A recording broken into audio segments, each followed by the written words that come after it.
Did Poppy just drop her new album? Hell yeah, I'm downloading it on my Spotify. I'm downloading it on my Spotify right now. Oi! From now on, you can count me Lazarus. From now on, you can count me Lazarus. From now on, you can count me Lazarus. From a dead man walk, Lazarus. From now on, you can count me Lazarus. From now on, you can count me Lazarus. Hello, everybody, and welcome to the After Party Hangover Tripod Sessions. I am one of the hosts, one of the tripod hosts, Mangria Fueled, along with the returning, he's finally back, the great Brettzky 99. Also, with the hot tag, but he's joining us for a Survivor Series-like matchup because Cesar is joining us later on. The rotatable third leg of the tripod. He is Stixy Drip Drip, the tribal chief of Drip Island. Gentlemen, how was your week? And Brettzky, welcome back, sir. Yeah, I'm happy to be back. I was really looking forward to coming back last week, and then I woke up and I'm like, I can't move. I got a stomach virus or some shit. I can't.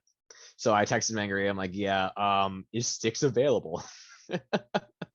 But no, I'm glad to be back. I'm actually excited. It's the NXT 2.0's first week, so big fucking show we got here coming on. And yeah, I mean, y'all talk about a rotatable third leg of the tripod. Sticks. It's like when you go sit down at a table, it's kind of like wobbly, or there's like one of the legs kind of like you have to screw back in every now and then. That sticks. That sticks. Well, speaking of the Mike's Hard Lemonade warrior himself, Drip Drip, the miracle has joined us once again this week. Sticks, how was your week, my friend? It was good. It was another one in the books and another one in the books for wrestling, and I'm glad to be here to talk about it, the fuck shit and all the good that happened with it with you gentlemen. Well, not only has Brettzky returned, but we have a debut. I don't know if I'm gonna have to turn off my background for this, if anyone can see this. The debut of the Big Brunch Cantina Cup. Wow, look at that. On the tripod. Look at that. It's a beaut. I'm gonna start a new tradition every year when I go to the fair. I'm gonna have another cup made. Every year it's gonna be something different. So they're gonna start running away. They're gonna start being, oh fuck, it's been a year already. Okay. The guy, he gave me $5 off because he fucked up the font on the big. It's all jacked up. Like Brunch Cantina looks fine, but big looks all tore up and retarded. Oh, sorry, it looks all fucked up and lame. But I digress, gentlemen. We are gonna start alphabetically this week. We are going to AEW. Wait. Oh yeah, that works. That works. Correct. So oh yeah, just a heads up, if there's ever any random loud noise, Saturdays are very big party nights on campus, so that is why. Bar mitzvah milfy. Oh yeah. Every time you hear someone shout in Bretzy's background, take a drink. You might not want to do that unless you're Cesar. You might not want to do that. I think Cesar got a head start. He got a head start 3 days ago. It's Wednesday night, and you know what that means. It's Dynamite. Punk Tope Suicidas into the crowd to start the night. Man of the People hugging a dude in dusty cosplay. He joins the commentary desk, and we kick off the night with Adam Cole. Hey, versus the elite hunter, Frankie Kazarian. Frankie is quickly earning a new moniker, the Welcome Wagon, as he took on, he's taking on Adam Cole in his first match. I mean, perhaps he'll be Bray Wyatt's first AEW match as well. He took on Christian Cage as well for their first match. Frankie was dumped over the top rope to the outside, the ring, belly to back style, possibly bonking his head on the way down. Frankie with a submission I've never seen before. It was a ground submission. It's like he was trying to pull Cole's arms out of the sockets while his leg was on his head. Cole attempting sweet chin music. It's booed and misses. Eventually, he lands a sick super kick. Cole wins with a Panama Sunrise, followed by the last shot. And then it's story time with Adam Cole, baby. He hates Christian Cage, Luchasaurus, and Jungle Boy. The 6-man tag is set for Rampage next week. Cole and the Cucks versus Jungle Boy, Luchasaurus, and Christian Cage. We will kick it off with the returning Brettzky, the opening match of Dynamite. I mean, Mike, what did you think? It's still That one was still that was a in my- legitimate one too. That wasn't him fucking around. That was great. But no, this was awesome. I mean, does Frankie Kazarian have a bad match? Does Adam Cole have a bad match? Like, this is the best way to open. Like, this could have either opened or main evented, but I think the way that with the main event, that was a more fitting main event. So I think this. Yeah, there's some background noise if you can hear that. Oh, hold on, let me take a drink. But yeah, so it was great. I mean, good lord, this was a fucking phenomenal match, especially because I watched NXT first and then right into Dynamite. So it was like continuation of greatness. By the way, spoiler, I loved NXT. But yeah, I mean, it was a great fucking match. I will say the one funny thing was in Adam Cole's promo, he's getting all serious, like, it's story time. Like, people are pissing me off. To hear someone be so serious and say the words Luchasaurus and Jungle Boy just kind of made me laugh. And I'm like, I can't. Like you're really trying your best, and I commend you for it. But no, we find out later that's going to be the 6-man tag. He said 6-man tag. He's still in WWE mode. It's not trios yet to him. Yep. Of Luchasaurus and Jungle Boy and Christian Cage versus the Super Click. It's going to be probably a good match. I mean, all those guys are good. So this is a fucking phenomenal opening match, best match of the night. And yeah, it got me pumped for the rest of the night. Sticks. I do stick by ATW, what Cesar calls it. I mean, ATW is getting better. I agree.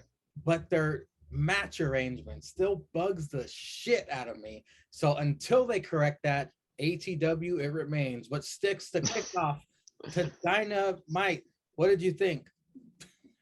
I wholeheartedly agree with Brettzky. I mean, this thing was hella good to start off. I mean, it could have main evented. Heck, if you even wanted to put it as the main event for Rampage instead of the freaking Fuego del Sol and Miro match, I mean, they could have even did it there. But this was a hell of a good match to kick it off. I mean, like you said, both guys, if you can find that they had a bad match, it's probably their first matches ever in their careers. But I mean, these guys so good. They kept them kind of tangled in the storyline of with Cole being with the Elite and then Frankie with the Elite Hunter instead of just picking up some guy from Dark to face Adam Cole just to basically pad the records. I mean, where they kept it somewhat with the storyline, but this was just a great match and a good way to kick off the show. If I was booking, I would have had Adam Cole debut against Ribby. Up next, who wouldn't?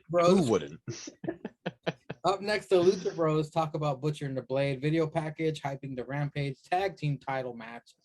Then we get MJ and Wardlow out. MJF shits all over Jersey and dead Brian Pillman. He looks down at hell and shouts, "Hey, Brian!" Shut the fuck up. And asshole chants from the crowd. MJF brings up Metheny. That was the straw that broke the camel's back because Brian Pillman Jr., his music hits, Wardlow distracted. He's armed with a chair. He tries to attack MJF. Wardlow intervenes. He slaps Wardlow, but he narrowly avoids an ass whooping. Sticks. Thoughts on the Lucha Bros little segment hyping their match and the MJF and Wardlow segment. I mean, these guys, it's going to be a good match next week on Rampage. I mean, the best thing that is that they're doing it putting Rampage 2 hours. I mean, you get at the return of the Super Click, and then with Lucha Bro this is so good. I mean, the Lucha Bros, they're coming off that huge tag team championship win, and this was a good match in itself. The MJF walking promo. I mean, this guy's becoming one of the top promos in all of wrestling. I mean, he's already up there as 1A or 1B as of a promo in ATW. But I mean, he's just becoming one of those guys that's going to cut a scathing promo and make everybody hate him. And that's what the crowd reaction is. This to let you know that he's doing a damn good job. Brett, it's kind of weird for MJF. He just came off this epic feud with Jericho. It's really out of nowhere feud with Brian Pillman Jr. I mean, it's probably going to be good, but I was kind of hoping we'd get the Wardlow turn and they would start butting heads. Maybe it's too soon. I don't know, but that's what I wanted to see. I want to see Wardlow beat the fuck out of MJF. But what were your thoughts on the Lucha Bros and the MJF segment? Oh yeah, just real quick with the Lucha Bros one. I mean, like I'm a fan. I'm obviously love the Lucha Bros as a tag team. I mean, I'm a fan of Butcher and Blade. They've grown on me a lot since they debuted, because they've gotten better since they debuted. Like I'll give them all the credit in the world. Butcher, even with the injury slimming down and getting better in ring, and Blade as well, even though he had that weird fucking brass knuckle fetish with Orange Cassidy for a little bit. But let's forget about that. Yeah, I mean, this hyped me up for the match. I mean, I was kind of in a place where I was like, well, I mean, it'll be decent, but like I'm not really too invested in it. But no, this really got me more invested into the match itself. So they did a hell of a job doing that. Then MJF, man, especially because way Jersey's divided is you either fucking love New Jersey or you fucking hate New Jersey. And as one of the people who fucking hates New Jersey, who's from there, this just brought me so much joy. This was such a good promo. When he was just like, yeah, they all suck harder than you fucking Jersey Shore skanks. Oh my God, I lost it. That was incredible. And I agree with Sticks. I mean, we've been saying for a very long time that MJF is like, top 5, maybe best heel in the business, promo, whatever, but he's just getting better. Like, which is scary. Like, he has not hit his prime yet, which is scary. Like, this was phenomenal. The whole Brian Pillman going, oh, Brian, oh, what am I doing? Hey, Brian, like looking down into hell. All this was great. This was all phenomenal. And I get what you're saying, Mangria, but like, I like this because it's getting, and again, we'll get to it with NXT later. NXT debuted a lot of new faces and they got them kind of more premier spotlights and kind of built them up. But Brian Pillman Jr., obviously not a new face. Varsity Blondes have gotten a decent bit of TV time and traction, but to have him be the singles guy, this is him essentially debuting as the singles guy. And by the way, my man can fucking rock a tiger jacket. But other than that, like, this is great. I mean, it's clearly a lower feud than Jericho, but it makes sense for MJF's character after losing to Jericho. Like, it's like, well, fuck, I'm gonna go after some, as he would put it, some mid guy, some mid. But then Pillman's like, well, a rebound. Exactly, like a rebound. Yeah, but Pillman's like, well, no, fuck you. I'm actually great. Like, I'm not just some rebound. Like, I'm one of the best in this company, in this industry. So I think this is great. Absolutely great. I'm very much looking forward to this match. This is going to be a phenomenal match. Well, speaking of the match, JR has a sit down with Brian Pillman Jr. He wants Brian Pillman Jr. to whip MJF's ass. Brian Pillman Jr. ends that segment saying, don't mess with the Pillman unless your name is Miro. But I digress. Jungle Express next. Christian Cage interviewed backstage. Christian says the Elite dragged Cole out of development. Since you're already used to losing Wednesday Night Wars, better add Friday to that list. The disrespect, Christian. The disrespect. But Brettzky, what do you think of that? If you have anything to say about Pillman, you can. But the Jungle Express and Christian Cage interview. I think this was probably the sit down. I think that was probably the best sit down that JR has done in AEW. I'll say that. Probably because it was 2 seconds and it got the point across that you're meant to get across. And it kind of made me care a little bit more about Pillman. Because it was actually a little more like he had a good promo where it's like, yeah, you all know my story. Like, you would think I grew up with a silver spoon too, but I didn't. Like, it was like, it's like, oh yeah, that's right. And if I didn't know his story, I'd go look it up. So it was great. And I will say also, CM Punk on commentary, while he was on commentary the entire time, but especially up to this point, did a better job than anyone has ever done in AEW, and has done in a while in terms of explaining the backstory of things. I have to point that out. Like, he was like, oh, well, yeah, there's this guy, and this is why they hate each other. And if you remember from a couple months ago, he was just calling everything out and making sure everything made sense. So major props to Punk, and I love him on promo, so he's great on commentary for me. But yeah, then go into the Christian Cage, whatever. And it was a good promo. Like, I don't mind the shot taking. Like, it makes sense. And they've stopped doing it like 15 times a week, so I don't mind it. Like, this is what you should be doing. Like, focusing on your own shit. Then when you have a chance to take a shot, you take a shot, make it clever. Like, he made it clever. I have no problem with it. Well, Sticks, maybe it's because Christian Cage can only say stuff about WWE, about Adam Cole, because there's not much negative to say about Adam Cole, baby. This dude is the man, and Christian knows it. So he's like, "Oh yeah, you lost the Wednesday Night Wars." But Sticks, what did you think of that whole segment right there with Jungle Express and Christian? I thought it was a good promo, hyping up going into next Friday. I mean, if I don't think you really needed any, knowing the two teams going at it, but anytime you can get just a little bit more, like if you can get a little bit more pettiness or just a little bit more jabs in there, I mean, it only makes it better. We know, we all, like you said, Adam Cole's like one of the few that are a complete wrestler.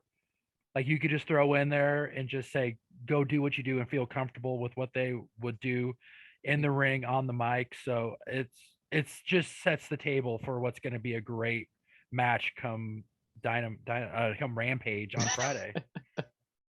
6 went Dynamite to Dynamite to Oh, Rampage right man, there. It is the better show. Well, see, I'm trying to recoup stuff as I'm going. So I'm looking, watching. So If you're sitting there at home wondering, by the way, what the hell is Dynamite?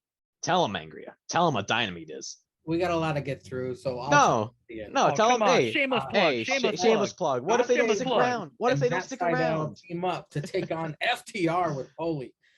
For a put together team, Dante and Sydal are great together, and I'm fast becoming a big fan of Dante Martin. Always impressive during this match, but he did eat a big rig, and FTR gets the win. After this, Murder Hawk and Suzuki are teaming up to take on Mox and Eddie. They had a promo vid. Sticks, your thoughts on Dante, Sydal versus FTR, and then the Murder Hawk Suzuki, Nissan.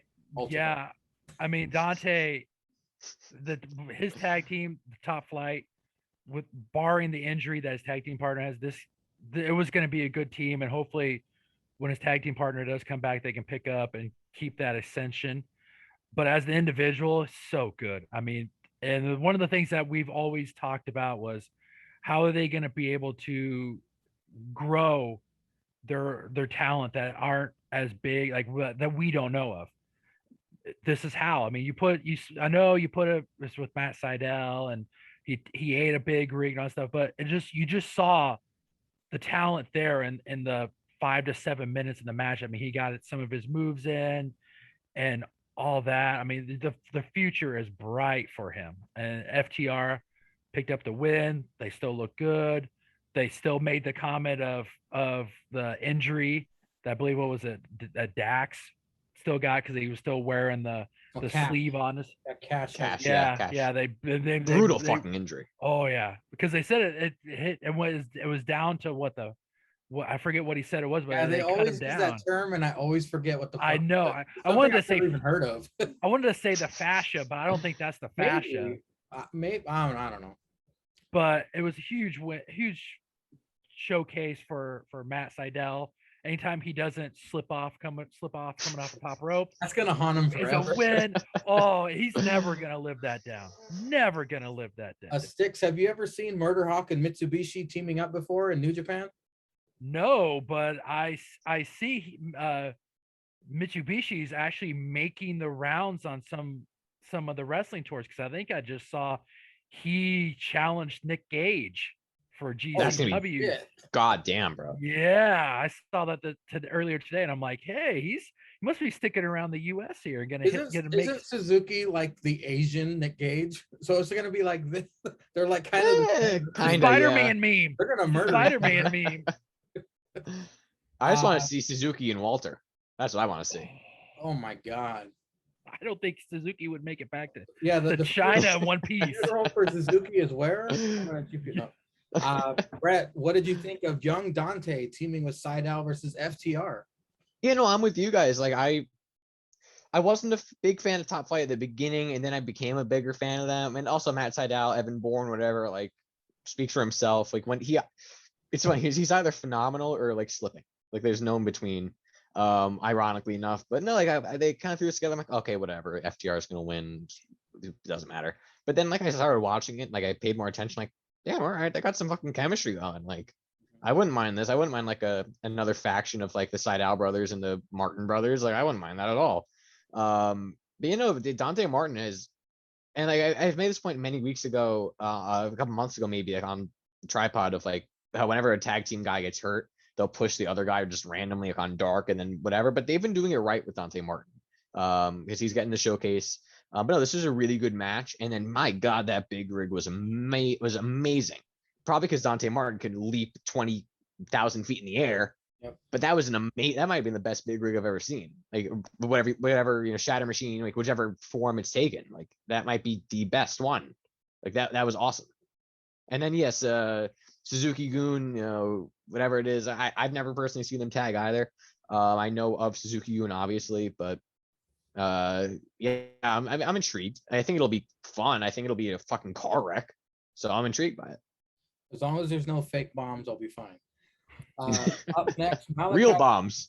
Yeah, Malachi Black comes out. I'm not a fan of Malachi's theme. It just sounds like some dude's being tortured in the background.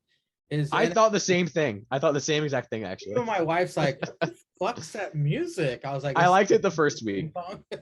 I looked up the actual song. The actual song is like over 10 minutes. It's like 10 minutes and something. Fuck yeah. Fuck yeah. No. New theme for Dynamite. Just a dude being tortured. me with Jake. That's what it is. Says there's an enemy amongst us. Fucking Rosario Dawson is in the crowd. Malachi gets out of the ring to face her, and she jumped on his back. And then Cesar's favorite, Cody fucking Jarrett Rhodes, returns and fights Malachi through the crowd. What the fuck? After this, we see Bunny talking shit about Anna. Whoa. Promo video. Whoa. Then it smash cuts to Anna, Tay, and the Dark Order being interviewed. The bickering continues with the Dark Order. Anna doesn't want Dark Order out there for her match. Not even Johnny. Anna, whoa. Sticks, your thoughts on Malachi Black attacking Hollywood? Obviously, we knew there was gonna be another match, and Cody fucking Jarrett Rhodes shows his Hollywood chops, brings one of his Hollywood buddies, one of his judges from one of his many hit shows, The Big Show. And I thought, show. Yeah, the Big Show.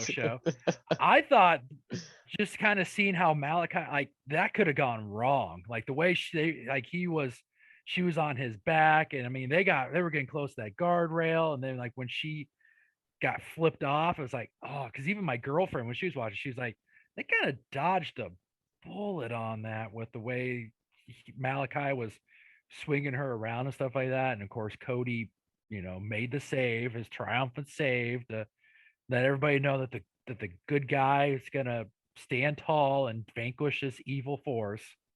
I mean, hopefully it's gonna be a good match. I mean, I know we're waiting. I mean, obviously Cody's probably gonna win because he caught that L. So, and we're not That's gonna not get the Cody I know. Oh. Just glad Cesar's not here. Else would be here for the next 5 hours on this one segment. Yeah. What are your thoughts on the Dark Order possibly breaking up, or that whole fuck shit situation? Well, I know we've talked about this, and I know you guys have talked about this every week, where it's obviously probably setting up for Hangman to come back and then maybe soothe everything over, get everybody back in line. But like we had talked about last week, maybe we're gonna get a split. Maybe we're gonna get two, like a civil war of the Dark Order. Maybe one team actually stays the Dark Order and the rest go over and they either become a new faction or they just splinter off. So it'll be interesting to see when Hangman Page does come back, if everything kind of works itself through, because I don't know if Anna and Tay Conti are going to be able to bring the band back together. Well, hey, wherever Tay goes, whether it's red and black or black and white, I'm sticking with Tay Conti. I don't care what side she's on. Brettzky, what was your thoughts about Malachi Black and the sexy nerd Rosario Dawson?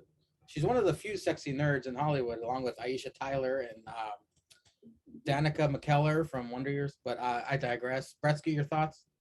Yeah, I'd just like to point out that MJF took a selfie with her and was in character and then posted on Twitter, Rosario Dawson is mid. I would just like to point that out because that was hilarious. And then I believe Max Caster replied with something like hitting on MJF, like, oh, you're so much prettier than her, Max, or something like that. So them on Twitter, them interacting on Twitter is fucking gold. But yeah, this is weird. Like I saw a lot of praise for this, and I was thinking like if WWE did this, like if this was something that happened on Raw, it would get so shit on. Yeah. Like it was weird. It's like why is Rosario, like you would think that like maybe they would at least show Rosario Dawson in the crowd before this, she appeared out of nowhere. or like just like kind of like mention like, oh, by the way, Rosario Dawson is she's a judge on the show, and she's here supporting Cody, whatever. And she's kind of showed up out of nowhere. And yeah, I agree. Like they kind of dodged a real bullet with that because that looked awkward the way she landed and everything like that.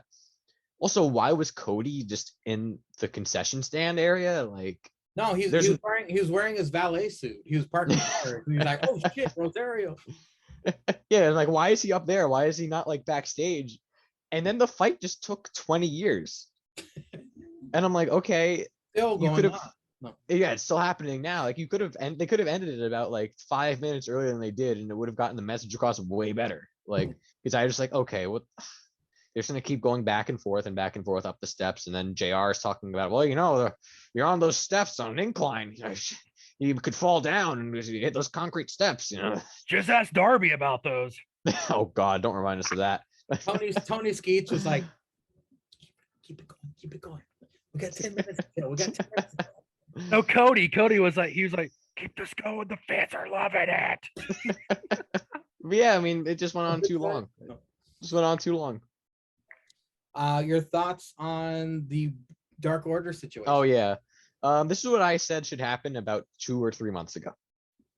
So I'm for it. I think this is a great way to do it. I'm very excited about that.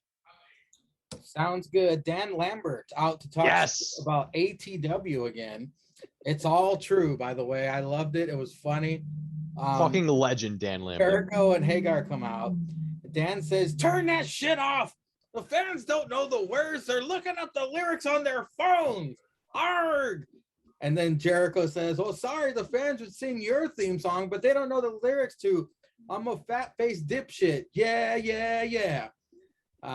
Dan says Jericho manipulates Tony Skeets to get his way. Jericho and Hagar ain't scared of Dan and his goons, the American Top Team. Who's on top, he asks. Dan spent all of the remaining curses allowed on TNT responding. Jericho and Hagar versus the Men of the Year next week. Brettzky, I know you're a massive fan of this. Go ahead and wax poetic on Dan Lambert. I still don't understand why Men of the Year are with him. I still don't fully understand it, but I mean, I'm becoming more and more a fan of Men of the Year, to be honest with you. Like I was always a fan of Sky. I'm becoming more and more of a fan of Ethan Page. So they're doing something right, and they kind of look like they fit, kind of. But no, this was awesome. I mean, Dan Lambert is just the best. He's just awesome. He's the fucking line about men's smalls and women's XLs was great. But yeah, and Jericho had a fucking great promo back. Like it was a great interaction from both of them. And I was surprised at the shit count. Cesar lost count of the shit counter.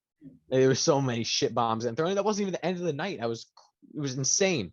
But no, this was a lot of fun. And Jericho and Hager versus Men of the Year. I think that's another good rebound feud for them, for Inner Circle to kind of go on to, if you kind of use the rebound idea. And so I think that's a very good thing for them to go to do. And I'm excited for the match. I'm excited to see how Dan Lambert gets involved and all the other, American Top Team goons. Like this was just fun. It was just a great back and forth between two guys who can go in a promo. Dan Lambert's shit counter and Cesar's crack a counter were like neck and neck. Crack a counter is shit counter, but I think Cesar won that one. But it's a hard battle to win against Cesar, the crack counter. It was pretty close, but Sticks, the American Top Team would have murdered Jericho and Hagar. All those guys in the ring. But Hagar is undefeated in MMA.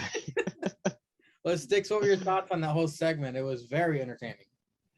I've been wondering where they were going to go with Dan Lambert, and it's been really good how they've been able to do it, and throwing him as kind of the mouthpiece for Men of the Year has been good for both, but also putting them with Jericho and Hager. I mean, just putting them with Jericho will pick up a lot of like the speaking and the shortcomings that Men of the Year and Dan Lambert and Jake Hager will have in this lead up. So, and I mean, I gotta imagine throwing those two. I would imagine all four guys aren't bad in the ring. So this was kind of, as much as it's kind of like a throw together, it's also a nice little thing for both teams. It kind of goes together because Jericho erases all the issues that all 3 and 4 guys of this speaking and all that stuff. So it'll be interesting. It'll be a good one. No disrespect to Mr. Hagar, but I think Mr. Hagar should stick to being a Dexter Loomis-like role and just do this and look intimidating, because as soon as the list starts going, credibility out the window. But I digress. Up next, that bitch. Oh, no, wait. Brettzky's favorite segment of the night, actually. The Gun Club. Bitch and moan about being undefeated and disrespected. Brettzky couldn't grab the remote fast enough to hit fast forward. But any thoughts on the Gun Club and what they're trying to do with these idiots? I actually liked it. What? I actually liked it because it actually gives me a reason to What the fuck? it gives Billy Gunn something more important to do than kind of be a stooge, because he's Billy fucking Gunn. Like, he's WWE Hall of Famer, you know, an icon of the Attitude Era. You know, it gives him something actually good to do. And I mean, I never said that Austin Gunn and Colton Gunn were bad. Like, it's just Austin Gunn being in the front row. Everybody, yeah, it's fucking annoying. And that's not happening anymore, so I can deal with it. But no, it's a good. They're running the risk of having too many we feel disrespected heels, but I don't mind it right now. We'll see where it goes. If we get Billy Gunn versus Paul White, then I might shoot myself. But other than that, better get ready. Yeah. But other than that, I don't mind. It gives them something to do. It gives more credibility to them, and they're not associated with fucking Cody. Well, Sticks, fans of the Gun Club, yay or nay? I will say this. It was nice that they gave their reason why they turned. Yes. We always kind of want to know why people who were either in the middle of the road or had, like, with them, they were associated with Cody. And so, they're good guys. They're his good guy lackeys. Then when they end up it would have been a lot weirder if we didn't know why they just turned on Paul White. They just would have did that. And then we didn't see him for a month, 2 months. And then here, it would have been weird if they would have been like back. All of a sudden they're back as good guys. They're like, it makes sense. Like, they actually do. It actually does make sense. Yeah, because if they would have said, if you've been watching Dark, you found out why they went heel and why they ended up coming back. It's like, most casual fans aren't watching that stuff. I mean, I like to think that all of us in the SRAP universe, we're not casual fans. I mean, we watch wrestling almost religiously, but Except Jake. Yeah, except for Jake. But even us, we don't watch like Dark Elevation. So we're when we flip on our TVs on Wednesdays or Fridays, we're even kind of like, why did they do this? Then they say, well, they did it on Dark. It's like, you guys, you have too much. I know. I mean, I still feel guilty for not watching BTE. Like, there's so much shit out there, and I can't catch up with all that fucking shit. They're all excited. Yeah. Matt Lee, new BTE champion. Yeah. Of 2.0. Fucking incredible accolade. Brettzky skeeted after that happened. I popped for that more than Bryan Danielson. I'll tell you that much. We can advertise him as a champion now. We have gold. He's still wiping off his computer screen. Yeah, I mean, you guys are kind of blurry. Give me 1 second. Up next, that bitch, Jade Cargill with Smart Mark versus the Russian munchkin, Layla Hirsch. The mismatch in size here is comical, and like a cork shot out of a bottle of the bubbly, Layla flies on the Smart Mark on the outside.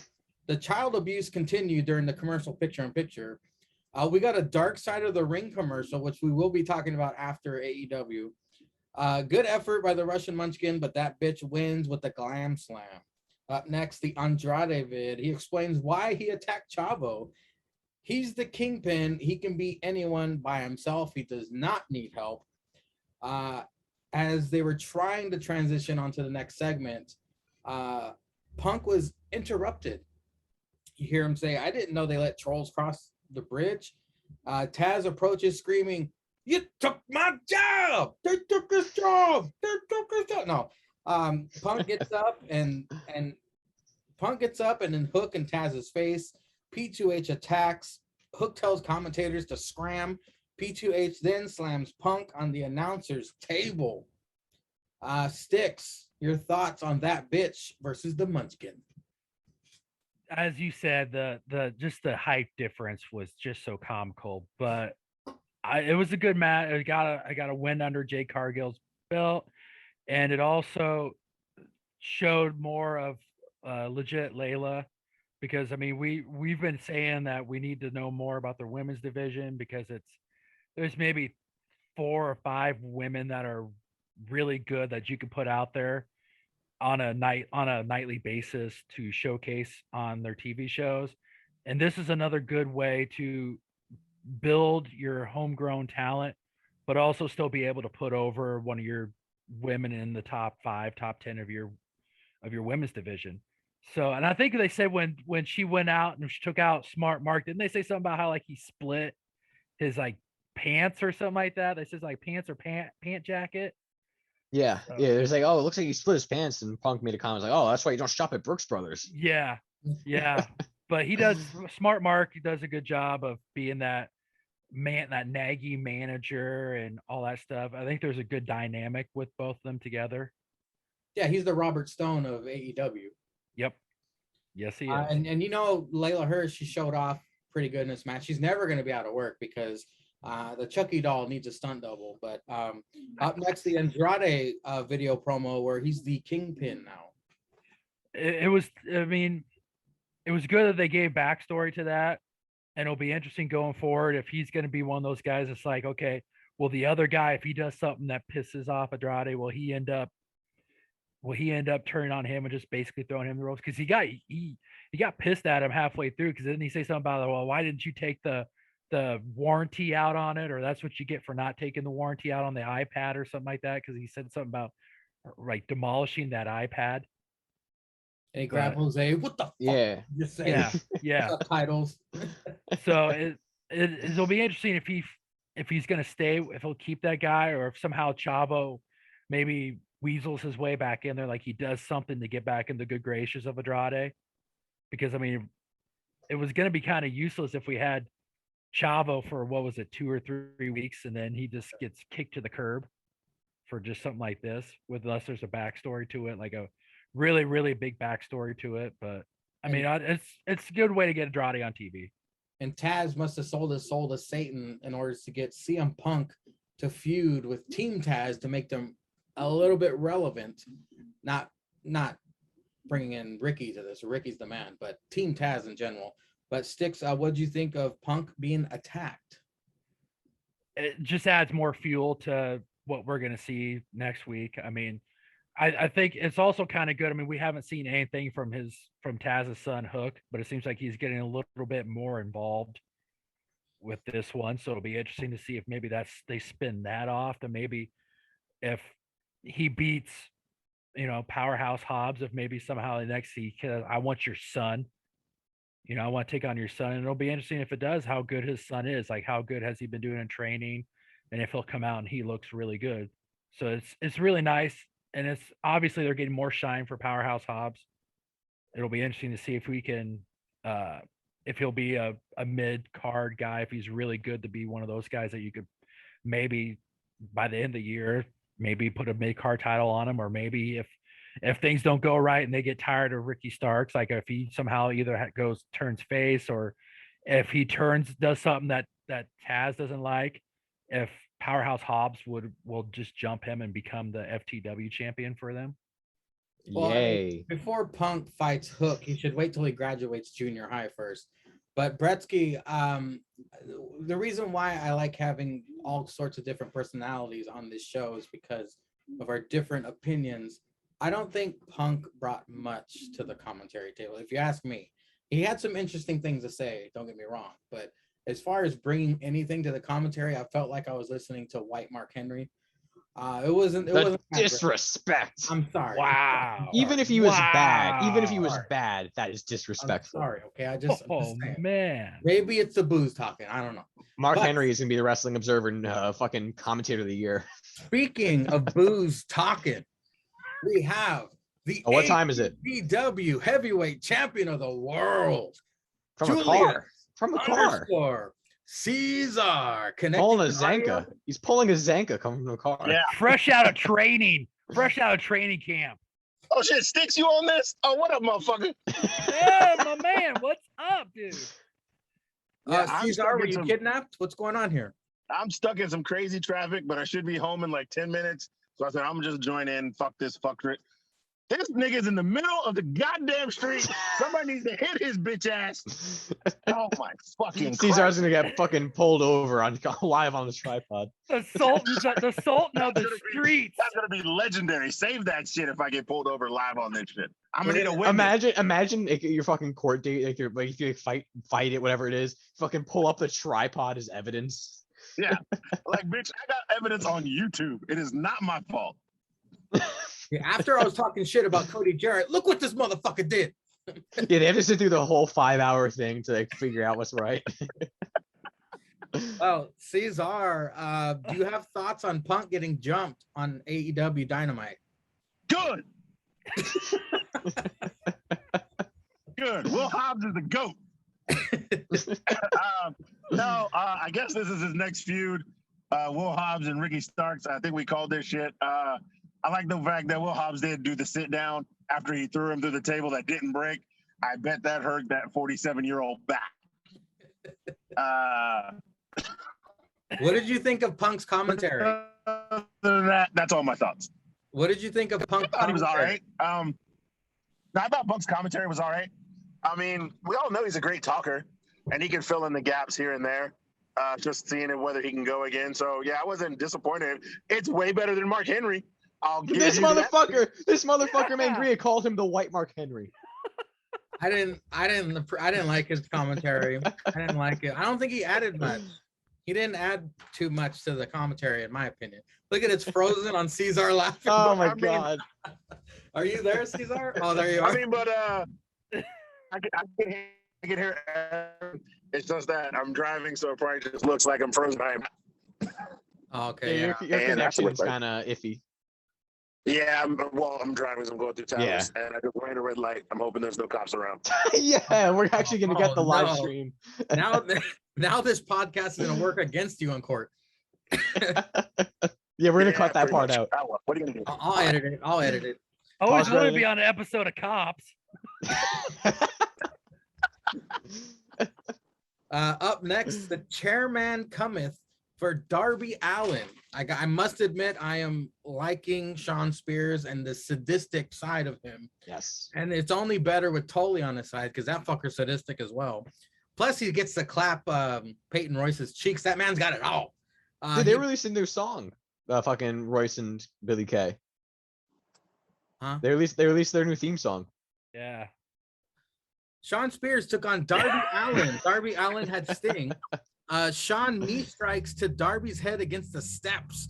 Rubs the face paint off of Darby. The disrespect. Commercial picture-in-picture. Sean's busted leg making him hobble. Darby targets it because Sean, he was doing a knee strike to Darby's head. He missed one of them, hit the steps with his knee. Sean then locks in the Scorpion Deathlock in front of Sting onto Darby. Darby flies through the middle rope to knock off a seated Sean on the stairs. Coffin drop. Darby wins. FTR attacks Sting and Darby. Tully attacks Sting with chair. FTR murders Sting. Tully then wipes off Sting's face paint. The disrespect again. After this, there was a Bryan Danielson video promo, and then that's the end of my Dynamite notes. So we'll start with Cesar before he gets in a car accident. What did I you just think? got out of the car, just parked. Hey, he survived. The chairman, Woohoo! the chairman versus the anorexic. Yeah, man, they keep shitting on my boy Sean Spears. He's got to start getting some wins. Don't be giving Darby wins because he had to lose the Punk on some bullshit. That's all I'm going to say because I'm going to log out because I'm home now. So I'll be back on in like 5 minutes. All right, On my computer. Sticks, your thoughts on Sean Spears versus Darby? I've been a big fan of Sean Spears since they turned him heel, and putting Tully with him has been so good for him and his growth of a heel.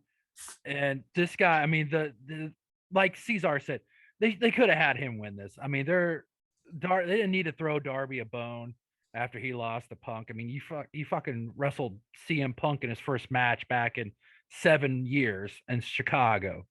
I mean, I think even though you took that L, you still won. So I mean, this would have been good.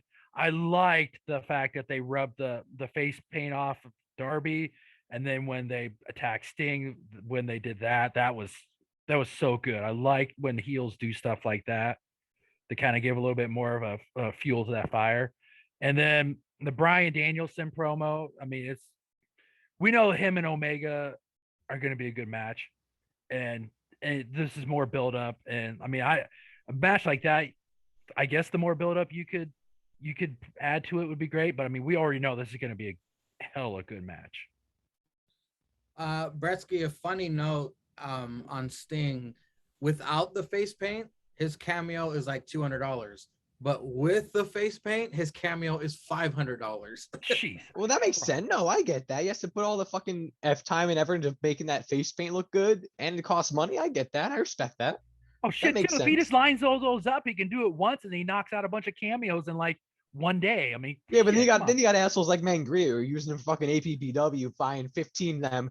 Half of them have face paint, half of them don't. What were your thoughts on the chairman versus Darby? Well, I enjoyed the promo from Spears beforehand and all of that. I agree with Angria. I agree with you. The the sadistic Sean Spears is back. I like that a lot, and the new music and everything like that. I have mixed thoughts on the match because it felt like it was more like they could have done this better as a brawl, because it just kind of felt like a brawl that kind of then stopped and was slow, and then a brawl again, and then stop, and then, oh yeah, it's a match, coffin drop, 1, 2, 3. So I feel like it was just weirdly paced. I would have rather it be like maybe Darby's coming to the ring and then like fucking Spears attacks him from behind and they do all more quickly. You can still do the face paint stuff, which I loved. I agree. I loved that. Because really all this was to set up FTR versus Sting and Darby. That's really all this was. Mm-hmm. So I think they could have done this a lot better. But no, when there was actual, because also a lot of that stuff could have been easy DQs. I mean, it is AEW, but they could have been easy DQs. You know, there's a difference between throwing a dude into the steps and then putting the steps down and kneeing his face into the steps repeatedly. Like, there's a difference. But no, I think that the good things were very good. They just I would have rather it as like a brawl. That's all it really is. And then the Bryan Danielson promo back day, yeah, like we all know it's gonna be a fucking banger, and you know, the more heat you can get on it, all the better. Yeah, I'm just excited for the fucking match. On a quick tangent, the Sting face paint cameo is $500, but they added a new feature. This is the first time I'm seeing it. For personal use, it's $500, which would be like, hey, happy birthday, Brettzky. This is Sting. Here's my bat, and I'm old.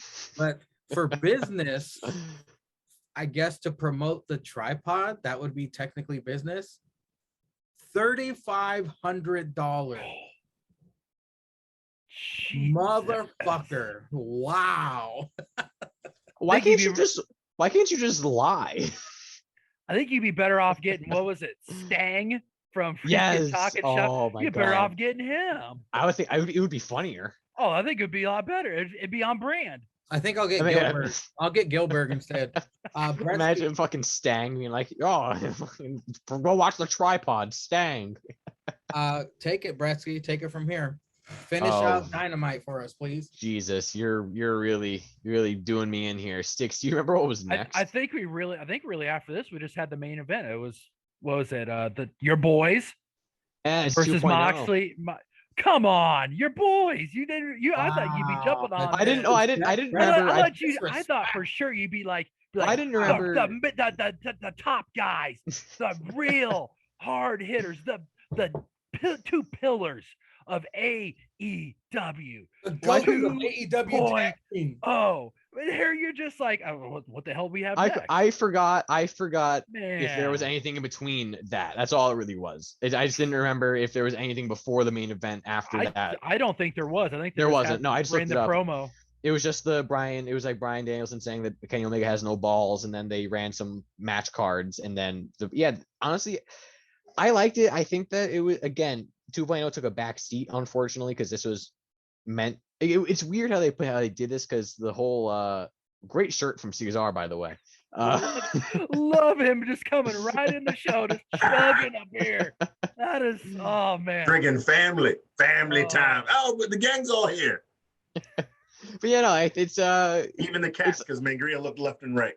There's one right there. It's like it almost feels like the 2.0. It kind of diminishes 2.0 for me in a weird way, because yes, they were in the main event against two top guys in the company, but it's like they used the feud that they had, like them attacking Mox and Kingston, as a way to promote Suzuki and Archer. So it kind of feels like they took a whole back seat in all this, kind of like how Spears took a back seat in FTR versus Sting and Darby. However, I am still happy to see them at the main event. I think that they need to stop having 2.0 attack everyone before every single thing, because it gets to a point where it's like, well, why don't you just like not come through the crowd, or why don't you just like turn around and oh yeah, they're right behind us. We're just gonna go attack them now. Like I am happy for them though. I think it was good. It was kind of quick. Again, the access I have to watching Dynamite now is on it's like the TNT website, so it cuts. I don't see the commercial picture in picture, so I don't know how much happened in the picture in picture here. But like just what I saw, it was a very quick match, kind of like everyone get your shit in kind of thing. But no, it was good. And then the follow up of Suzuki coming out, getting the full entrance and everything like that was great. There was a really awkward spot where like they kind of, him and Mox were like trying to slam each other on a table, but it looked like it was in like super duper slow motion. Like it was really kind of weirdly done. But other than that, I think it was really good. It was just like kind of like a fun way to have a main event. Very happy for 2.0 being there. I believe my 2.0 official shirt and mug have gotten here. I'm going to probably pick them on Monday. I believe they finally arrived, which I'm very excited for. But yeah, no, I enjoyed the main event. I enjoyed the aftermath, and I think it was another good episode of Dynamite. Like you said, the top Mangria, they're really getting better, in a lot of different aspects. I said it a while ago. If they get Punk, if they get, Bryan Danielson, they get a guy like Adam Cole, whatever, and they still can't fix the shit they need to fix, and they're fucking stupid, and they've been fixing a lot of shit they need to fix. Fix sticks. Adam, your thoughts on the main event? I kind of agree. I agree with Brettzky on it, but I also see it as like they got them like they were in the main event. Plus, I mean, they have there's like storylines like tangled into other things. I mean, these two teams have kind of had beef back and forth. We got to see Daniel Garcia, who I'm assuming they're really high on. He even was there. So I mean, he's great. Yeah, I mean, he looks like he's got a future. These guys are gonna be. I mean, we know they're a good tag team from watching them on NXT, but I mean, they should be in the mix as a heel tag team. I agree. They need to stop doing the jumping people from behind. I mean, because any more now it's gonna be like, oh, watch out, they're gonna jump this team from behind. It's like start doing that. I mean, there's other ways to get heel heat as a tag team. But I thought it was good. It was a good main event, good tag team. Obviously, it was able to use it as a springboard to set up for their match next week.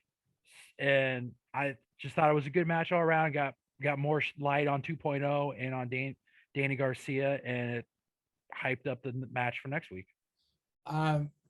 Before Cesar brings it home, I want to tell you guys my favorite part of 2.0 is every time they show him on the Versus screen or coming up next, Matt Lee's eyes. The crazy eyes he has in every still shot is my favorite part of 2.0. But Cesar, bring us home on Dynamite. So I haven't watched the main event yet. I haven't watched it. Okay. I haven't watched it yet. I do know what it is. My only real thing I want to talk about, if I can go back, is I guess the shit off between Jericho and that fucking Oh, Dan what's his Lambert. name? Dan Yeah. Lambert. Yeah. I still don't know whether it's great or if it's bad. That's that great. all he I does. love it. I love it. Yeah, but I think we love it because it's what we talk about. He What was is shit. 100% correct. Yeah, but I don't Actually, know. no, I if see what you're saying. I don't know if it's great for them. Like, you have a guy who just constantly brings up all the shit that's wrong with your company on air, and then you have two company guys with him. Now, it's He's fine right. if he's fine that he kept bringing the MMA guys to be with him and he's shitting on the company. That's totally fine. If you want to integrate those guys for a match or something, totally fine. But to have guys you're trying to get over as heels be teamed with him and also laugh with him. Like, think about it. This motherfucker literally said 2 days after CM Punk, after the crying guy, Friday, CM Punk tweeted Monday or Tuesday, if you make fun of that guy, you're making fun of me. That Wednesday night, Dan Lambert said, "You're crying because your favorite wrestler showed up to work. What the fuck is wrong with you?" He said that. That's He gold. said that. That's gold. Literally. He's not wrong. All right, CM Punk comes out and a grown man cries. A grown man breaks into tears.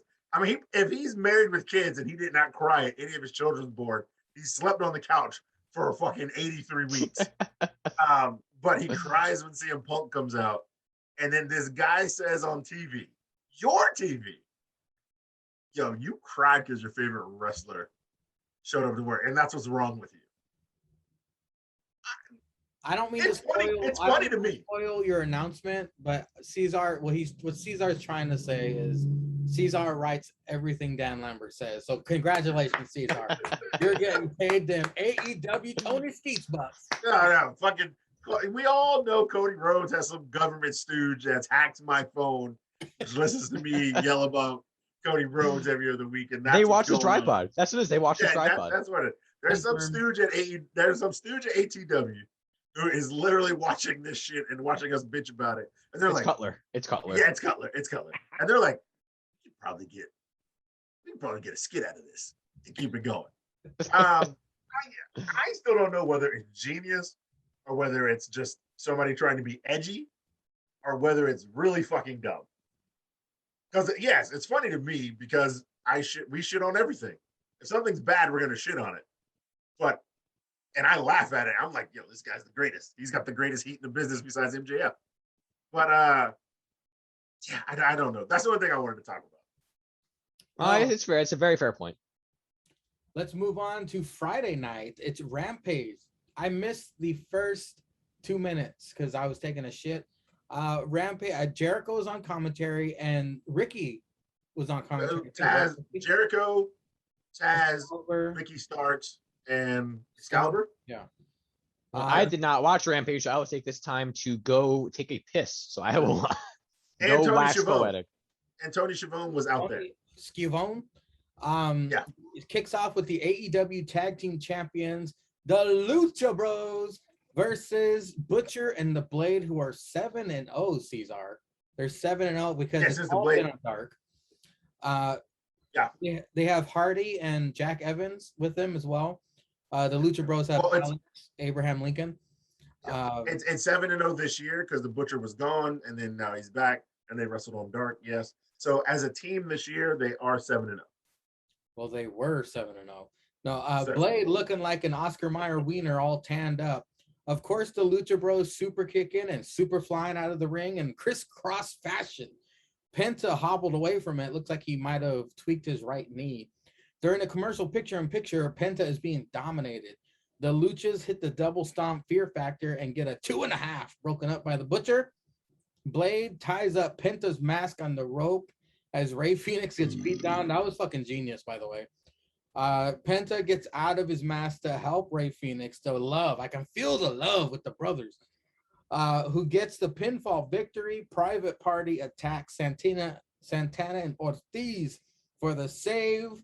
Cesar, your thoughts on the opening match of Rampage, if you've seen it? No, yeah, I watched Rampage. Okay. No, it was good. It was good. Yeah, Lucha Bros up there, probably putting some people with some gold on Rampage, you know, wrestling. Like they had Kenny and Christian that one match. I mean, they're trying to get viewers to it. But no, this was a good match. Yeah, tying the fucking mask to the turnbuckle, super genius. Mm-hmm. And then always like they keep doing, the faces win, but they are the new champs, so as they should. And then the heels jump, and then another face tag team comes out. Yeah, but it's kind of wash, rinse, repeat kind of right now. Like the heels are losing all the time, the faces are winning all the time. And especially when a place where records matter, why are the heels always losing, the faces always winning? It should be, you know, a little this and that. But I guess, you know, they're the tag champs, so they do need to win. They need to keep these wins, even if I don't know if the tag titles were on the line or not, but if Yeah, it was just, a tag team championship match. Okay, it was a championship match. Yeah, sure. Okay. Then yeah, I understand that. Then yeah, the Lucha Bros should win. But yeah, you could have had a non-title match, which would have made me believe it would have went either way. I wasn't even paying attention. I just thought it was a match. But if it was a non-tag team title match, it would have been. It could have been good. This could have been a good spot if you're really trying to bring the Butcher and Blade back to do that time match shit to lead to some fuckery to get them a win because the titles wouldn't change hands. But then again, since they are the fresh new tag team titles, it wouldn't have made sense for that. But yeah. Besides that, if we're just going on the match, it was fine. It was good.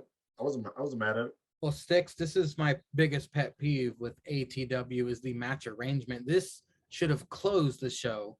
But what were your thoughts on the opening tag team championship match? I thought it was a really good match. I wholeheartedly agree with both of you guys. I thought that should have main evented. And I agree with Cesar that they really should have made this a non-title match. That way the heels could have got a win. And then it could have set up a tag team championship match for the New York show. It could have got, obviously Lucha Bros still would have been tag team champions, but then they could have got their win a week later on a big show.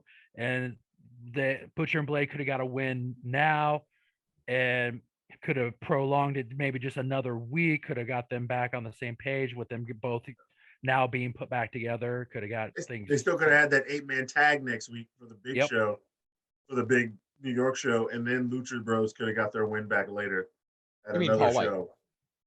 Yeah, I'm sorry, Paul White. Should have said Big Show. Should have said the Paul White show. After an Omega and Bryan Danielson video package, we get Bunny with Penelope Ford versus Anna. With Tay Conti. Anna Jay's Wedgie has already won the match. Anna wins with the most devastating move in all of sports. All of sports entertainment. You damn right. Roll up with a fantastic ass shot. That cameraman needs a daytime and nighttime Emmy with a raise. Penelope then nuts Tay and Jay. Sticks. Oh, get the fuck out of here. You know you were staring and skeeting. Nick, what were you thinking? What did you think about this women's match? I wasn't staring. I got her Instagram. I can look all I want. He's right. Look right now. No wonder I can never get a hold of you. Yeah, I'm looking at butt meat on Instagram. That's the Cesar way. Get drunk, look at butt meat, and then every now and then send in a promo. Yeah, you damn right. It was a good match. It was a good women's match. It was good to get Anna back on TV in a singles match, get her a win, and this prolongs the feud that I guess between the Bunny and Penelope versus Tay and Anna. So it was a good little match to throw on here, and it was a good women's match to have on Rampage. Cesar, every time someone says Anna, Brett, I need your help with the big word. What is that word? Pavlovian? You get a Pavlovian response. Pavlovian, yeah. You think of, whoa, anytime anyone ever says Anna, I hear, whoa. This is the same way whenever anyone says Statlander, I immediately think Buttlander. It's So fucking, I think Buttlander. I don't think Anna Woe. I always think Buttlander. Pavlov's dog. It should be fucking Pavlov's Johnny fucking Hungy. Pavlov butt. Well, Cesar, what'd you think of this fabulous display of butt meat all over Rampage? I'm sorry, I'm watching Tekanti's TikTok and her ass. Man, look at this guy. Look at this guy. Good God. I'm gonna send this to the chat. Oh, what a legend this man is. There's some good butt meat in this one, boys. It's not even Thursday. Not even Thursday. I can't do Thursdays no more. Jay's ruined that. If you haven't noticed, ever since he brought it up on screen, nope, not no more. You let it get out. Good Lord. That motherfucker ruined Thursday. Cesar, what a legend you are, my friend. Well, you notice I haven't posted a Thursday since he brought it up on. I've noticed. APPW. Don't worry. Don't worry. I noticed. Well, Sorry, gonna save that post real quick. All right. JH is getting the boot out of the Hall of Fame chat. I gotta send it to Sticks too. But no, Gonna save that real quick. Yeah, for Anna coming and Anna coming back. I'm glad Anna's back, man. She's wrestling. She's getting some work in. It was a great match. She kept playing up the arm, which I kind of liked, and they mentioned it too. Even Jericho and Taz were talking about, when you're coming back from an injury, and you're doing work, and then she didn't hook the leg that one time. And they're like, yeah, it's because her arm may be a little bit sore. She tried to get the Queen Slayer on, but she couldn't lock it in because the arm's a little sore. It's not back yet. It's not back in the wrestling sheet. So I like the mental part about that there. And then Miss Penelope knucking bitches after the match. Once again, the faces are getting wins, the heels are getting losses. That's all I'm saying. If the records matter, the heels should be getting as enough as wins as the faces. Don't have the heels winning on dark and have all the faces winning on TV. Records matter, even though Ruby Soho 1-0 is the #1 contender and top ranked, but she won the Battle Royal, man. She won the Battle Royal. You get an instant shot. Yeah. She's not taking the men's route. The men win the men win a Battle Royal like Brian Cage, get 5 easy wins and then beat and then lose to Moxley. We're not doing that this year. We're going, hey, fuck this. No, new year, new me. Yeah, new year, new me. You win the Battle Royal. All you got to do is fight somebody in that bitch's stable, and then you fight that bitch. Because we got to keep beating Raw in the Wait, Jade Cargill? Jade Cargill didn't win a Battle Royal. You got to fight that bitch if I fight Jade Cargill. Yeah, well, before we move on from Anna talk, I want to mention that I fell down a YouTube rabbit hole of Johnny Hungy breaking Anna's character on BTE. They had a whole 5 minutes of Johnny. Oh yeah, I know funny. And it zooms in on Anna's face, trying not to laugh. That was fucking hilarious. Yeah. But up next, it's Tony in ring with Matt Hardy and Jack Evans. Hardy is pissed at Neckbeard Cassidy fan in crowd, drags him in the ring, twist of fate, cuts ponytail off. This is fucking stupid, guys. This is fucking dumb. Talk about time. Can I just say something? Can I just say something? I was so totally hoping that was Jake. I was hoping that was Jake. I was like, fucking. That would have been the greatest I still have of my life if that was Jake. I still have Rampage saved. I'm gonna screenshot. I'm gonna take a picture of the TV and send it to the chat later and be like, Jake. You was at Rampage, bitch. He's never gonna know. He doesn't watch this. Where's your bum ass Hawaiian shirt at? I gotta send it into the chat because it's Saturday night and he might be up late. So I gotta send it. He's having tub time. No, Mangria, what are you talking about? This feud is interesting. You mean the line of the year? I'm gonna turn Orange Cassidy into Orange Egghead. We're moving on. I think Jeff in WWE is winning to this. To steal a line from Cesar, that's some cracker ass shit right there. Jeff might be winning because he beat Karrion Kross, and Matt is saying Egghead Orange Cassidy. Tony in ring with the Doctor and Ruby Soho. The Doctor asks Ruby, "Who the hell are you?" Ruby says she's just like every. Ruby tells the Doctor she's just like every host she's ever known, entitled and sleeping with someone in the back. The Doctor says, "You ain't a runaway. Your ass was fired." The crowd goes, "Oh." Ruby says the Doctor's head is up Tony Skeets' ass. I really love this segment. If you watch anything on Rampage, Lucha Bros match, and this, it was pretty fucking entertaining. You just said half of the show. Six, what did you think of the Doctor and Ruby's back and forth? Oh, this was so good. I mean, the back and forths, just even like the digs of her dating Adam Cole and then her getting Ruby getting fired. It was so good. This is looking.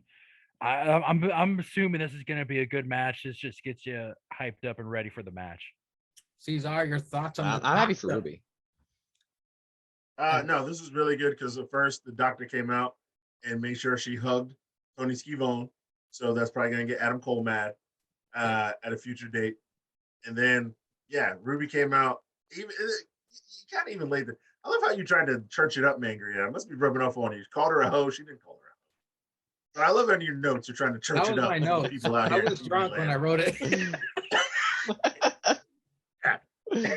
Mangria turns into Cesar Jr. when he gets drunk. Yeah, he's like, you know what? I'm writing Cesar notes when I'm drunk. She called this hoe. And she told this bitch that she was fired.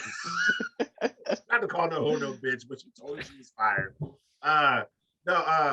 Even still, Ruby said, yeah, I know who you are, Britt. You tell these people every week, you're the DMD. You always have to remind them, yeah, you're conceited, you're shallow, and you're sleeping with some dude in the back. And like, it was great because this was like live Instagram, like when somebody drops a good beat.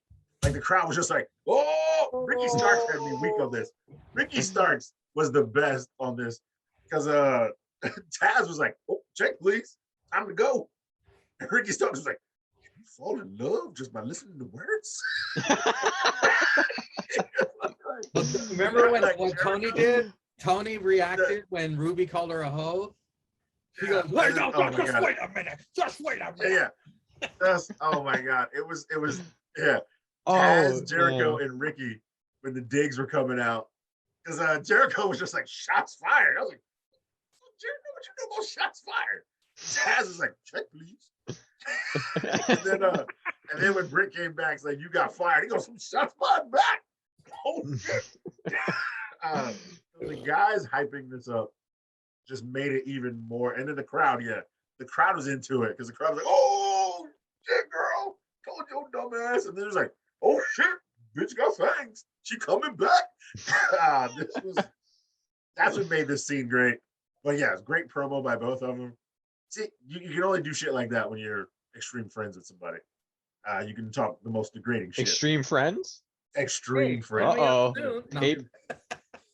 two quick things. One that reminded me, I don't know if you guys remember this from Dynamite when I think it was at some point during the Adam Cole match. They were talking about how they were talking about how Tony's, Cole's mad at Tony for being, being friends with Britt, and he just goes, but what's wrong? I'm just friends with his girlfriend. There's nothing wrong with having a girl who is a friend. Yeah. And Punk just like, we're gonna have a talk in the back later, Tony. I gotta explain something. But no, I gotta ask of these two matches, what do you want to see more? Bailey, our favorite Lady Pam, Bailey versus Michael Cole, or Adam Cole versus Tony Schiavone? Oh, Bailey versus Adam Cole. Bailey versus Adam Cole? Bailey versus Michael Cole. Bailey versus Adam Cole would be fucking good. I mean, yeah, Bailey versus Adam Cole would be really good. I feel like Adam would sell that shit. But no, Bailey versus Michael Cole, I would want to see more unless somehow Adam Cole got Schiavone in the ring and they are beating up Schiavone's son or something, and Britt comes out like, what the fuck are you doing? Britt in the shark cage. I can't wait. We're gonna see that awkward confrontation either in ring or backstage when Tony, Adam Cole, and the Doctor are in the. I need that to happen. The Doctor is so gonna put Adam in his place. It's so gonna back in that locker room. Yeah, and Adam's gonna take it out on whoever he wrestles in the ring. He's like, I have a match. Doesn't matter. Yeah. Can you imagine the Doctor coming out and hitting the Pittsburgh Sunrise on Adam Cole because he's trying to beat up Schiavone? I can see it. Oh, I can see it now. You weren't there for me when my leg was broke, Adam. You were over there on some other company doing other things. You were in Tony was here for developmental. me. Yeah, it was Tony. You were in developmental. Tony and Reba were here for me. They were here for me. It's You were here Rebel. for me, Cole. It's Rebel, not Reba. Okay. You know, no, but she kind of like butts in like really scared, like they're fighting. It's actually it's Rebel. It's Rebel. I'm not Reba. It's Rebel, not Reba. Sticks, did I get your thoughts on this? I don't want to skip you. Yeah, you did.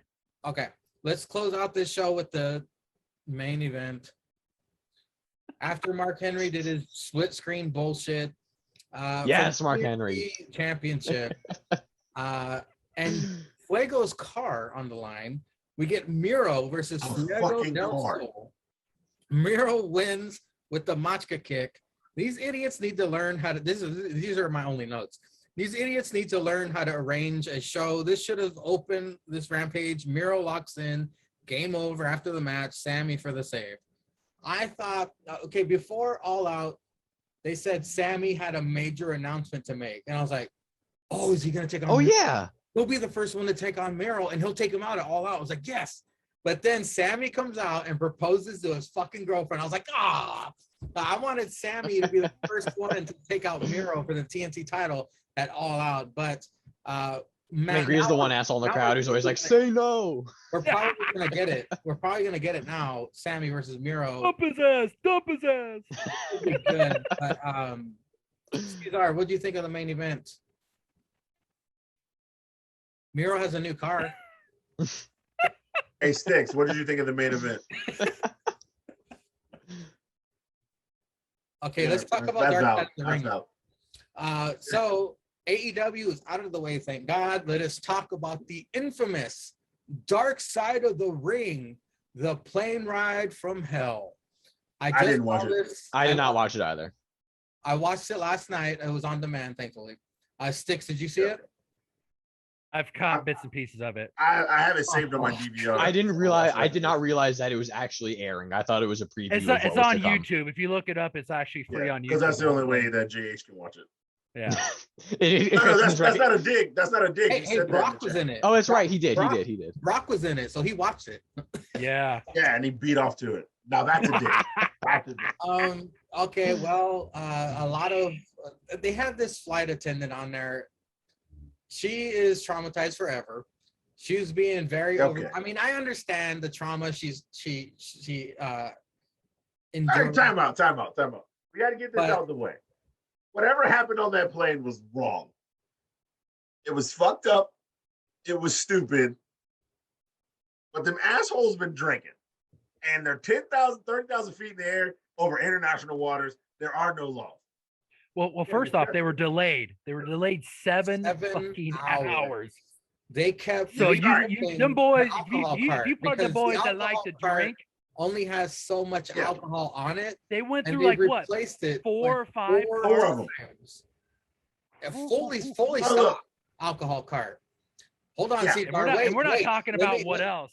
Let me get through it, because I actually saw it. I just want to tell you guys that the flight attendant, who was basically the main focal point, the main victim of the entire thing, I understand she went through trauma. I get it. I sympathize with her. Yep.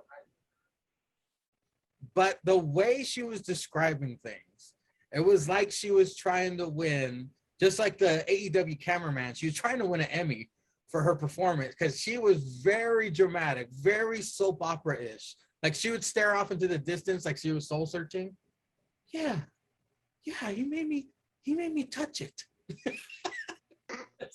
It was, this is, So, this is so Or fucked earning up. that dark side check. We're getting canceled for this. Yeah. This is a getting- very touchy subject. This is you know, pun we're intended. getting canceled for Yeah, like yeah. So, This is a Brock line, tight Lesnar- line to toe. Brock Lesnar got shaving cream slapped on his See, head. that's funny. That's funny. Yeah. Mr. And Mr. Perfect got Mr. fired. Perfect is a known ribber, they said during this documentary, this Dark Side of the Ring. They said he's known for pulling pranks. He's a prankster. And all he did was slap a mountain of shaving cream on Brock's head. Brock took off and chased him. And then they fought in front of the security door, the door that when it opens, everybody will be sucked out and killed. Mr. Perfect was the blame for that.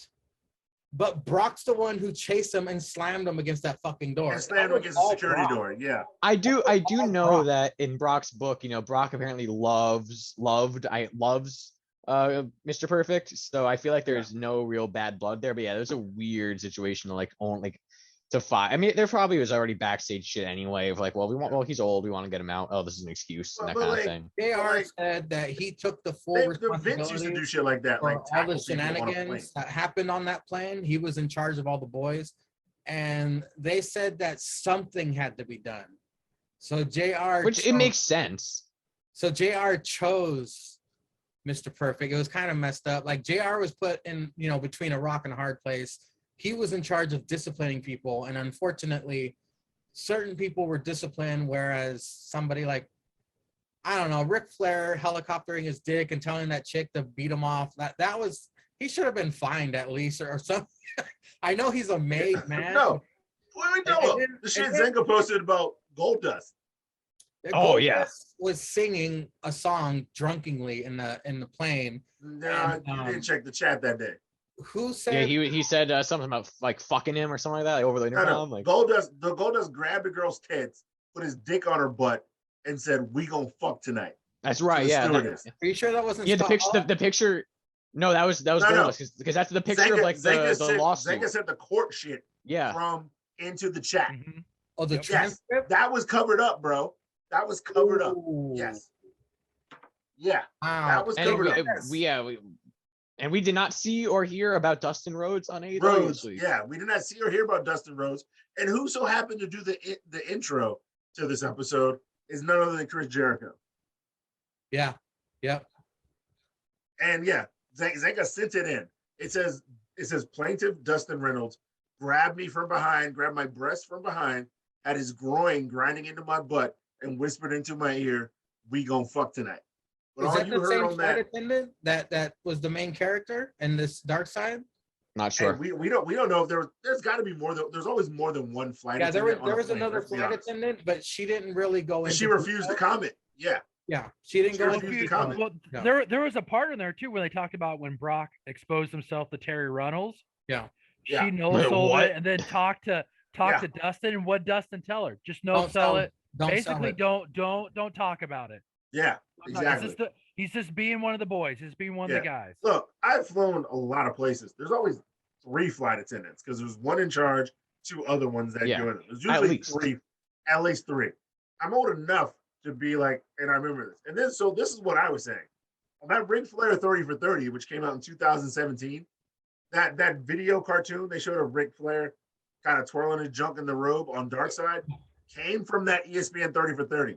He explained this whole story on the 30 for 30, in which he said he was fucked up and he apologized and he really did some stupid shit.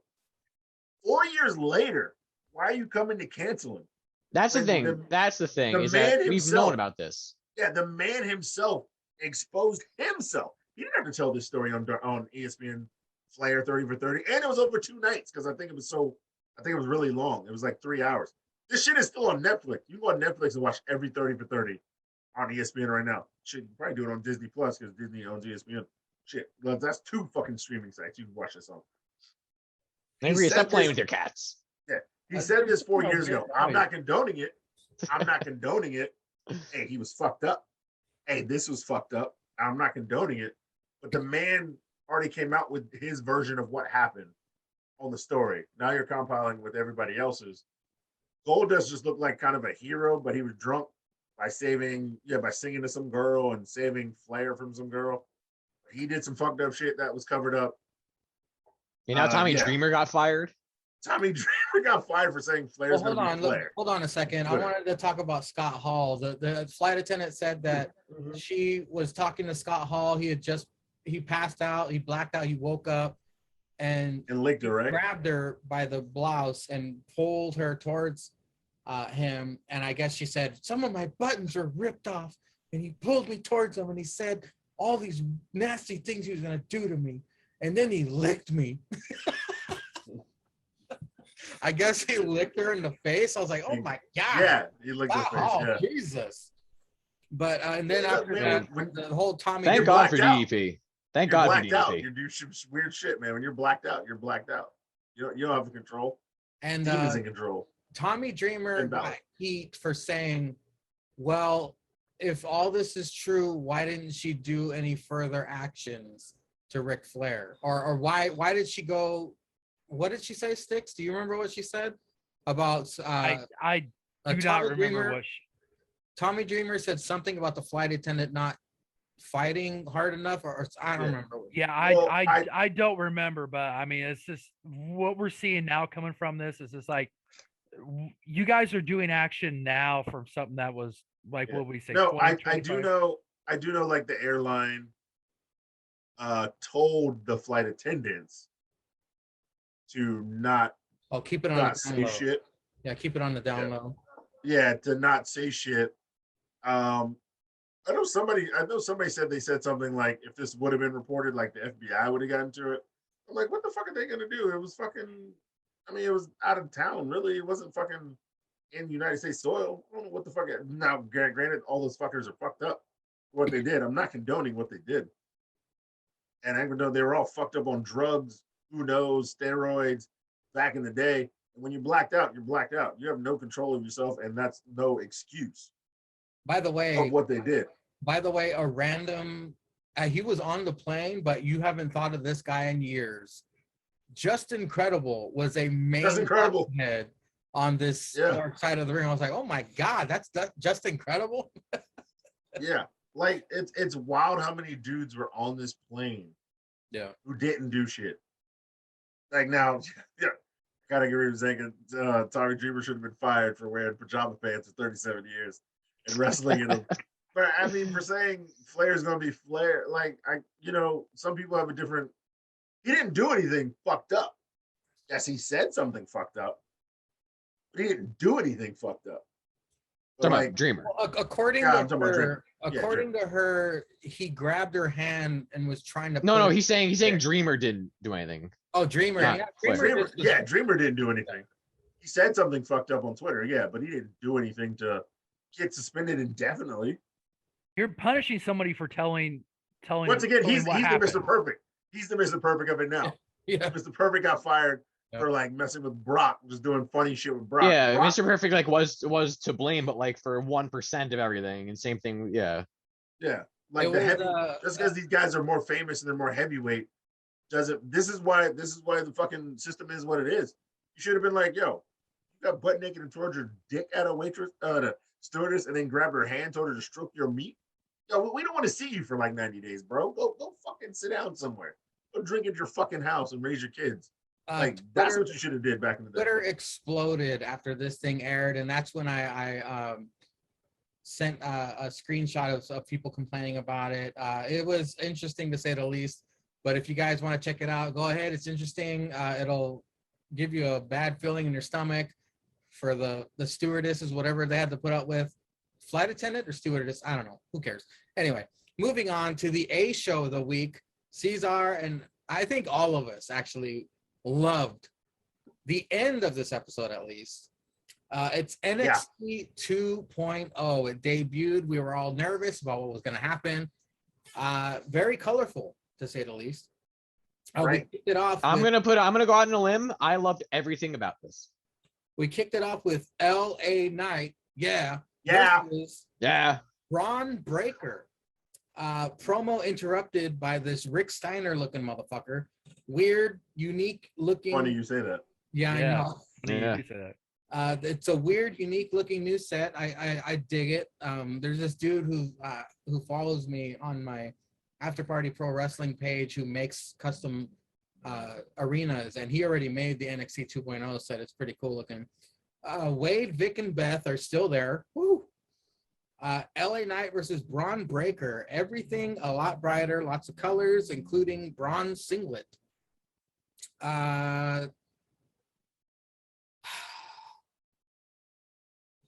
Vic says he has a dog face. Oh, there they are. Mentality. Braun Breaker wins with a hell of a power slam, Goldberg-like. to LA Knight. Braun congratulated by all the new blood backstage.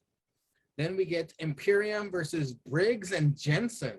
Jensen is 20 years old. A very physical matchup. Hard to keep my full attention on this one.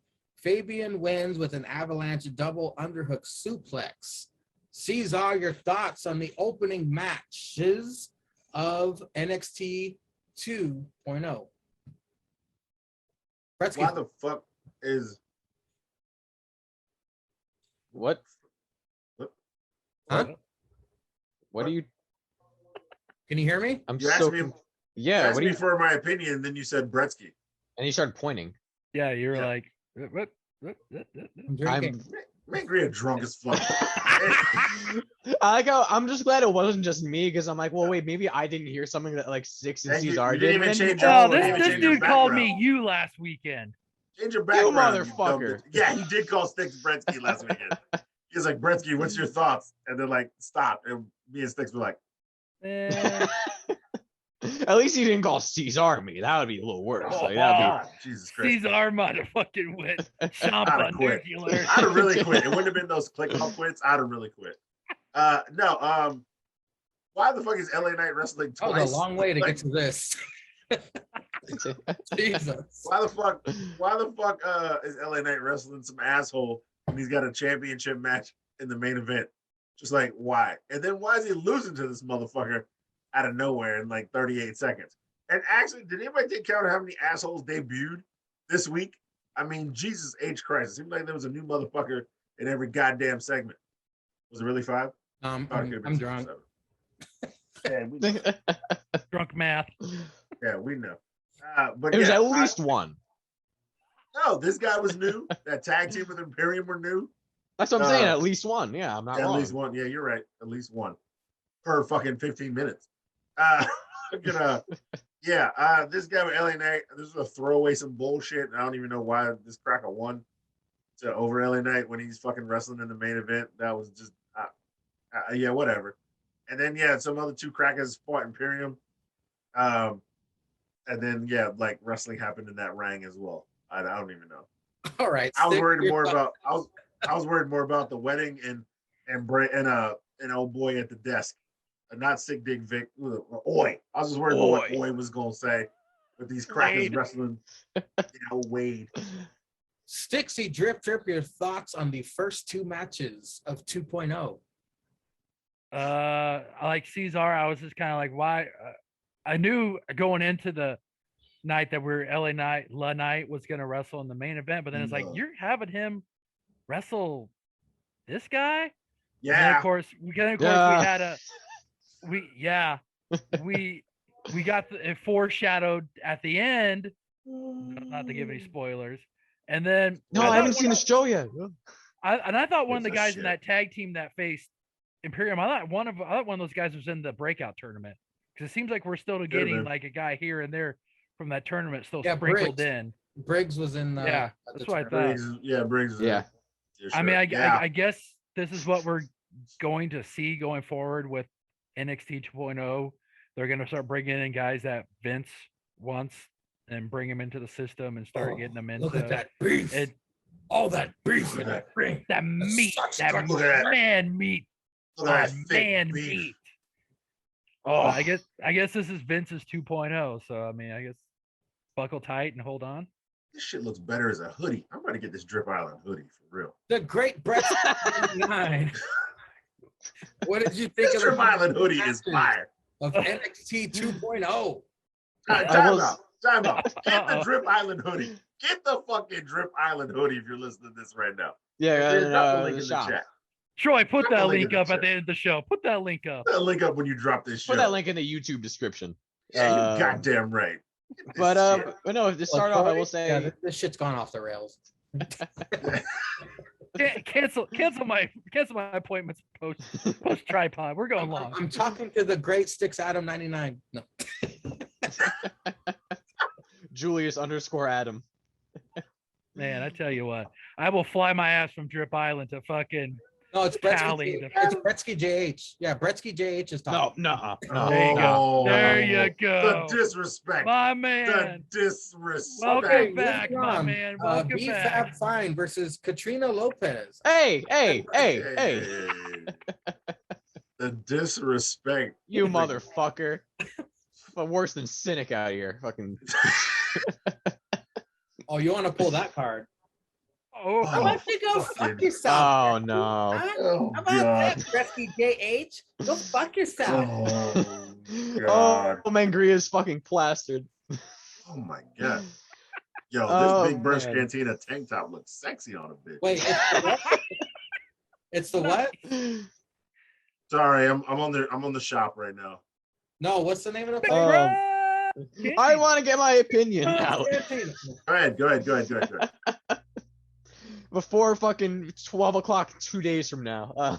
Big no. I will say it was really funny. The guys, at the actual 2.0 have been just ribbing the fuck out of NXT 2.0 in our chat for the fucking week and a half. It's hilarious. Like, oh, they owe us fucking money now. Of course they do. But no, the look and aesthetic of it really gave me like an old school, like you watch back like really old fucking footage from like the territory days of them being in like a gymnasium and like having that kind of setup with the stands. It gave me that feel, but also it gave me like a very retro, but also very modern feel. So I really actually loved the aesthetic of it more than I thought it would, because I thought it was gonna be a vomit of colors, but it's not. Like it actually kind of works. But no, the whole like promo packages from all four of the guys ahead of time are great, and I get why LA Knight wrestled. Yeah. Because it makes sense with this character, because he's like, oh, who's this fucking meathead guy? I can beat him easy. I'll get a nice warm up in. I'll look great. You know, that kind of thing. It makes sense because that's kind of the way that LA Knight is. It's the gimmick that he is. It's the character. And I'm a big fan of Braun Breaker. The guy obviously is, a Steiner. He has a lot of skill, a lot of potential, and he's a fucking legit looking guy. Like I look at him and I'm like, well, fuck, yeah, he could be champion tomorrow, and I could fucking believe it. Like the guy looks like he could rip you in half and not even break a sweat. True. So, I mean, I enjoyed it. You got LA Knight a little bit of offense, but it makes sense for him to lose too, because it's like, well, this guy's a fucking massive man, and LA Knight's thinking he's some scrub he's gonna beat very easily. So it makes sense for him to lose. He gets caught off guard, and it was, that kind of thing. And then we go to fucking Briggs and Jansen versus Imperium. I think this was good because it gets a new tag team, kind of, you get recognition. You have the little split corner promo in the bottom corner of them explaining who they are and that kind of thing. So you get to know who these guys are. Like, okay, I understand who these guys are now. I can start to realize what their motives are, but you still get Imperium a good, relatively quick, easy win. But both of these were really good. I enjoyed the hell out of both of these things. Up next, the NEC. If Braun Breaker could have broke out Steiner math in his freaking promo, dude, I feel LA so Knight, bad for him. I would have lost it. I feel terrible because, I mean, the whole reason they can't use the Steiner name is because Scott has some lawsuit still against Vince, so he can't use Steiner. I didn't know that. Shit. Yeah, that's why. Otherwise, he would have had the Steiner name, but Scott still has fucking beef with the WWE, so they can't use the Steiner last name. Jeez. Up next, the NEC is hyping up BFAB Fine. Say less. Know it. BFAB Fine versus Katrina Lopez is a chunky lucha. BFAB Fine with Hit Row, of course, wins with a neck breaker.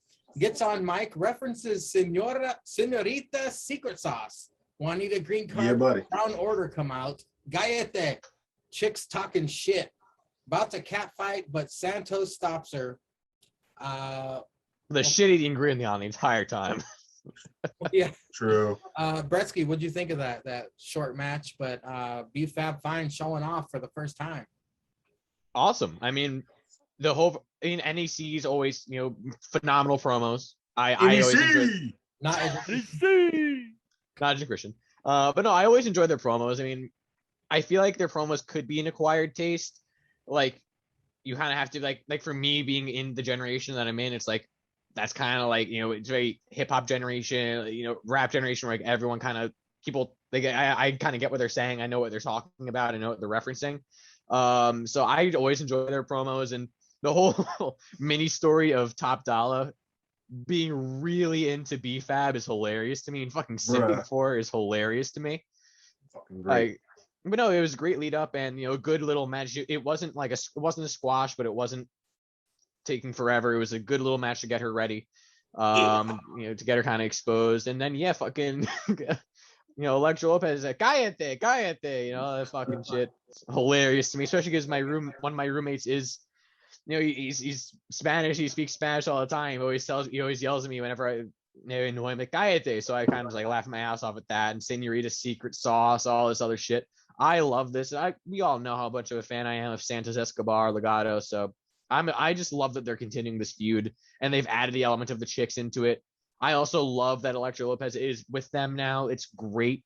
So I have nothing bad to say about this. I think this was great. And NXT 2.0, as we get to see, is all about making a new impact, making a fresh impact, making new statements and developing new stars. And I honestly think that throughout the night, they did a phenomenal job of that. If you want to piss off your friend you're talking about, say, cállate, güey, pinche güero.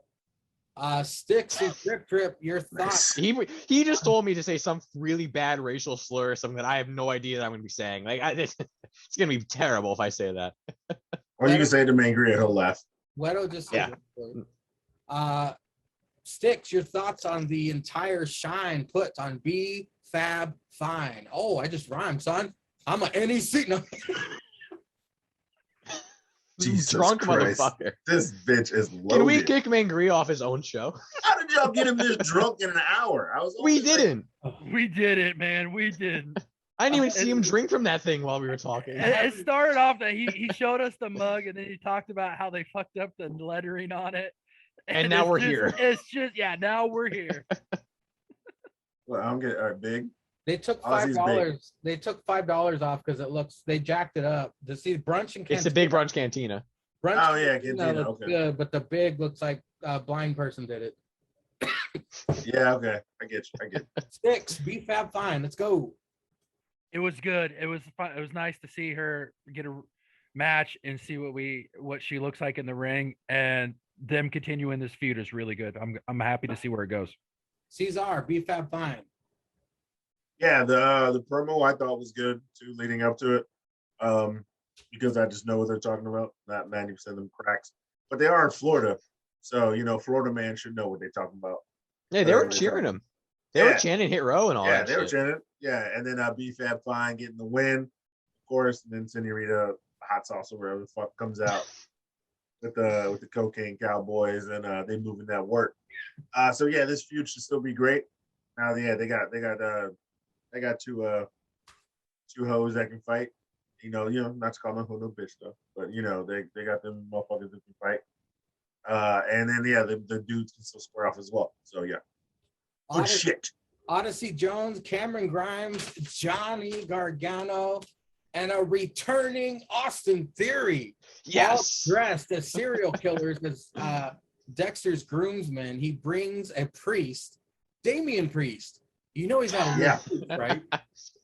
Oh, I missed Austin Theory. There was no look high five because Johnny hugged Austin. It's the reunion we've all been waiting for, gentlemen.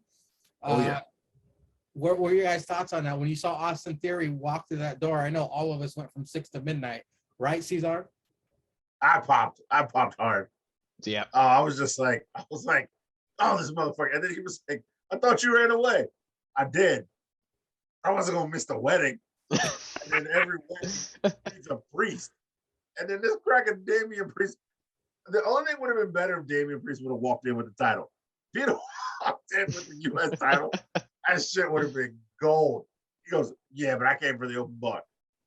And then, I still don't like face Cameron Grimes, but he was entertaining during this whole thing because he passed that motherfucker two things of champagne. Told him to get lit because it's on Grimes tonight. Grimes has been funny during this. I still kind of don't like face Cameron Grimes, especially he's going to be rich. I feel like he should be an asshole, and that would be better. But like Grimes has been funny, just bachelor party and then this shit. Good times. Yeah, I popped for this. This is good segment. Sticks Adam, thoughts on the return of Austin Theory for the wedding? This was so good. I mean, like Cesar said, so good. Brought Damian Priest in. If he could have came in and said, the champ's only here for the open bar. I'm not a priest, but I'm just here for the open bar. I would have liked to seen heel Cameron Grimes doing this, and it's basically like, why are you doing this? And like, I owe Johnny a favor, or I owe Dexter Loomis a favor, or if they somehow were able to still kind of entangle that back to like their feud they had a while back here, if they could have tangled that in. But this was good. It was good. Nice little foreshadowing. The Great Brettzky 99, the return of Austin Theory, along with the return of the Great Brettzky to comment on it. Oh, great tie-in there, buddy. Yeah, you're killing it tonight. I'm proud of you, Mangria. But no, this was great. I mean, I popped really hard for Austin Theory. I jumped out of my chair. I was like, no way, he's fucking back. It's great. And then Priest just Johnny being mad, and not that it was Damian Priest because they had a whole fucking massive feud, but being mad, there's like, he's not a priest, it's just his name. Yeah. And then Priest is going, well, he's not wrong. I'm just here for the bar. Fucking legendary. The whole hug, fucking top notch. Everything about the wedding and the build up, the bachelor, the bachelor parties and the fucking all that shit. Oh, so good. So fucking good. Up next. What is it, Cesar? Is it Tuesday or Wednesday? Is it Wednesday? Tuesday. Tuesday? It's Tuesday. Tuesday. The Crackhead NEC is Wednesday. No, you're right. This guy's Wednesday. This guy's Wednesday. Carmelo Sorry. Tuesday and Trick Williams. No, he's Wednesday. He's Wednesday. Sorry.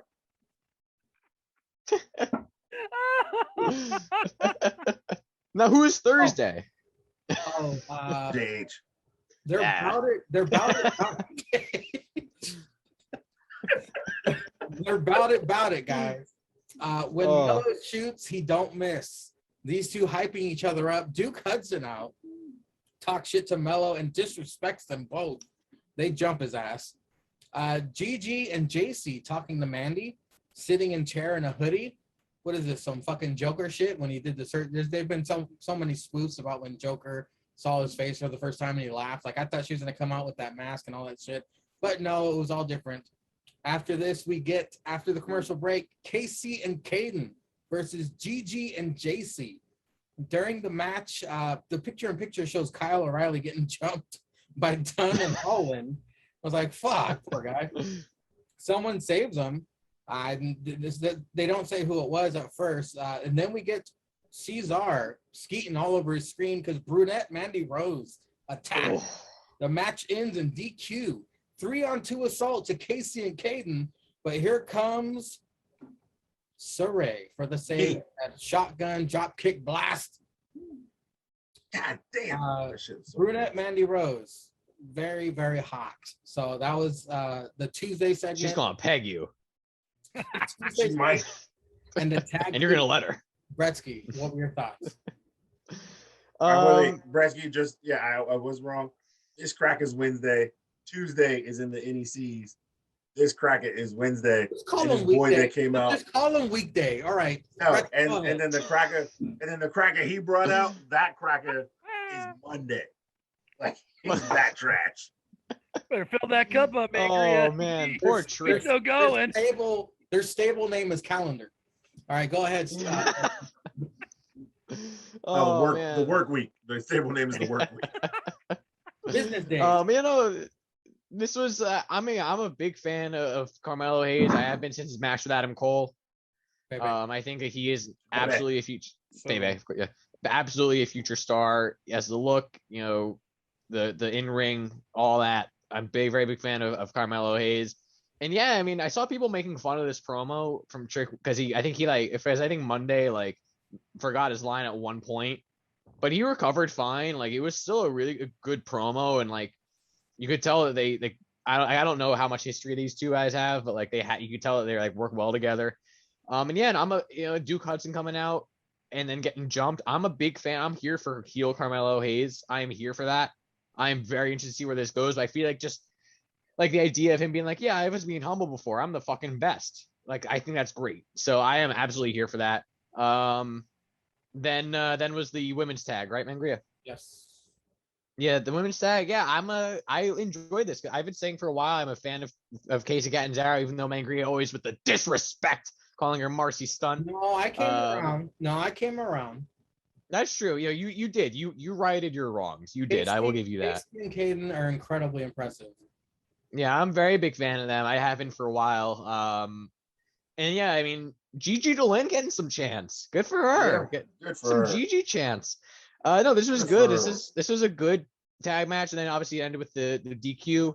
And I immediately just I had to pause and run to the bathroom for 5 seconds when Mandy Rose revealed that she's brunette. Then I was able to come back or take a quick nap and then return to my regular scheduled programming. You go to the bathroom for? Were you in public? No, but it's just easier to clean up. There's already a sink in there in case anything gets messy. Oh, Yeah, his, just his, jerked in Mexican, the his sock. Mexican roommate would have went, "Ay, Dios mío, Ah, Dios mío. The white snake is out again. pizza, what?" And yeah, then we got. Did you go to the 6-man or no? The 6-woman or no? It stopped at the tag. Okay. All right. Sticks. You know, it was good. It was a good tag. It was, and yeah. Sticks thoughts on days of the week segment attacking fucking Duke Cracker. I think this is nice because he Right. has that contract, and now that he's basically he's gone heel, he's it's nice that he has some backup, but also too it lets you know that he's given hints like, well, possibly North American, but now with him being a heel, maybe he'll be. I might come for you, Ciampa. I mean, you're not gonna. You're the leader of the locker room. And Spoiler alert. I've been humble. Yeah. Sticks. Yeah. What if I But haven't watched it? yeah, but it's good to see him. I mean, they're high on him, and he's got the talent to be behind that to prove him right. So it'll be interesting to see going forward. And the women's tag match, it's good that they're keeping Gigi and Jane together because I think they need to develop more women's tags, and NXT seems to be the place to start doing it. Casey and Caden are a really good team that I know we have all thought that they probably should have been the ones to beat the way to become the champions. Yes. So it was good that they got them in a match to have them do this.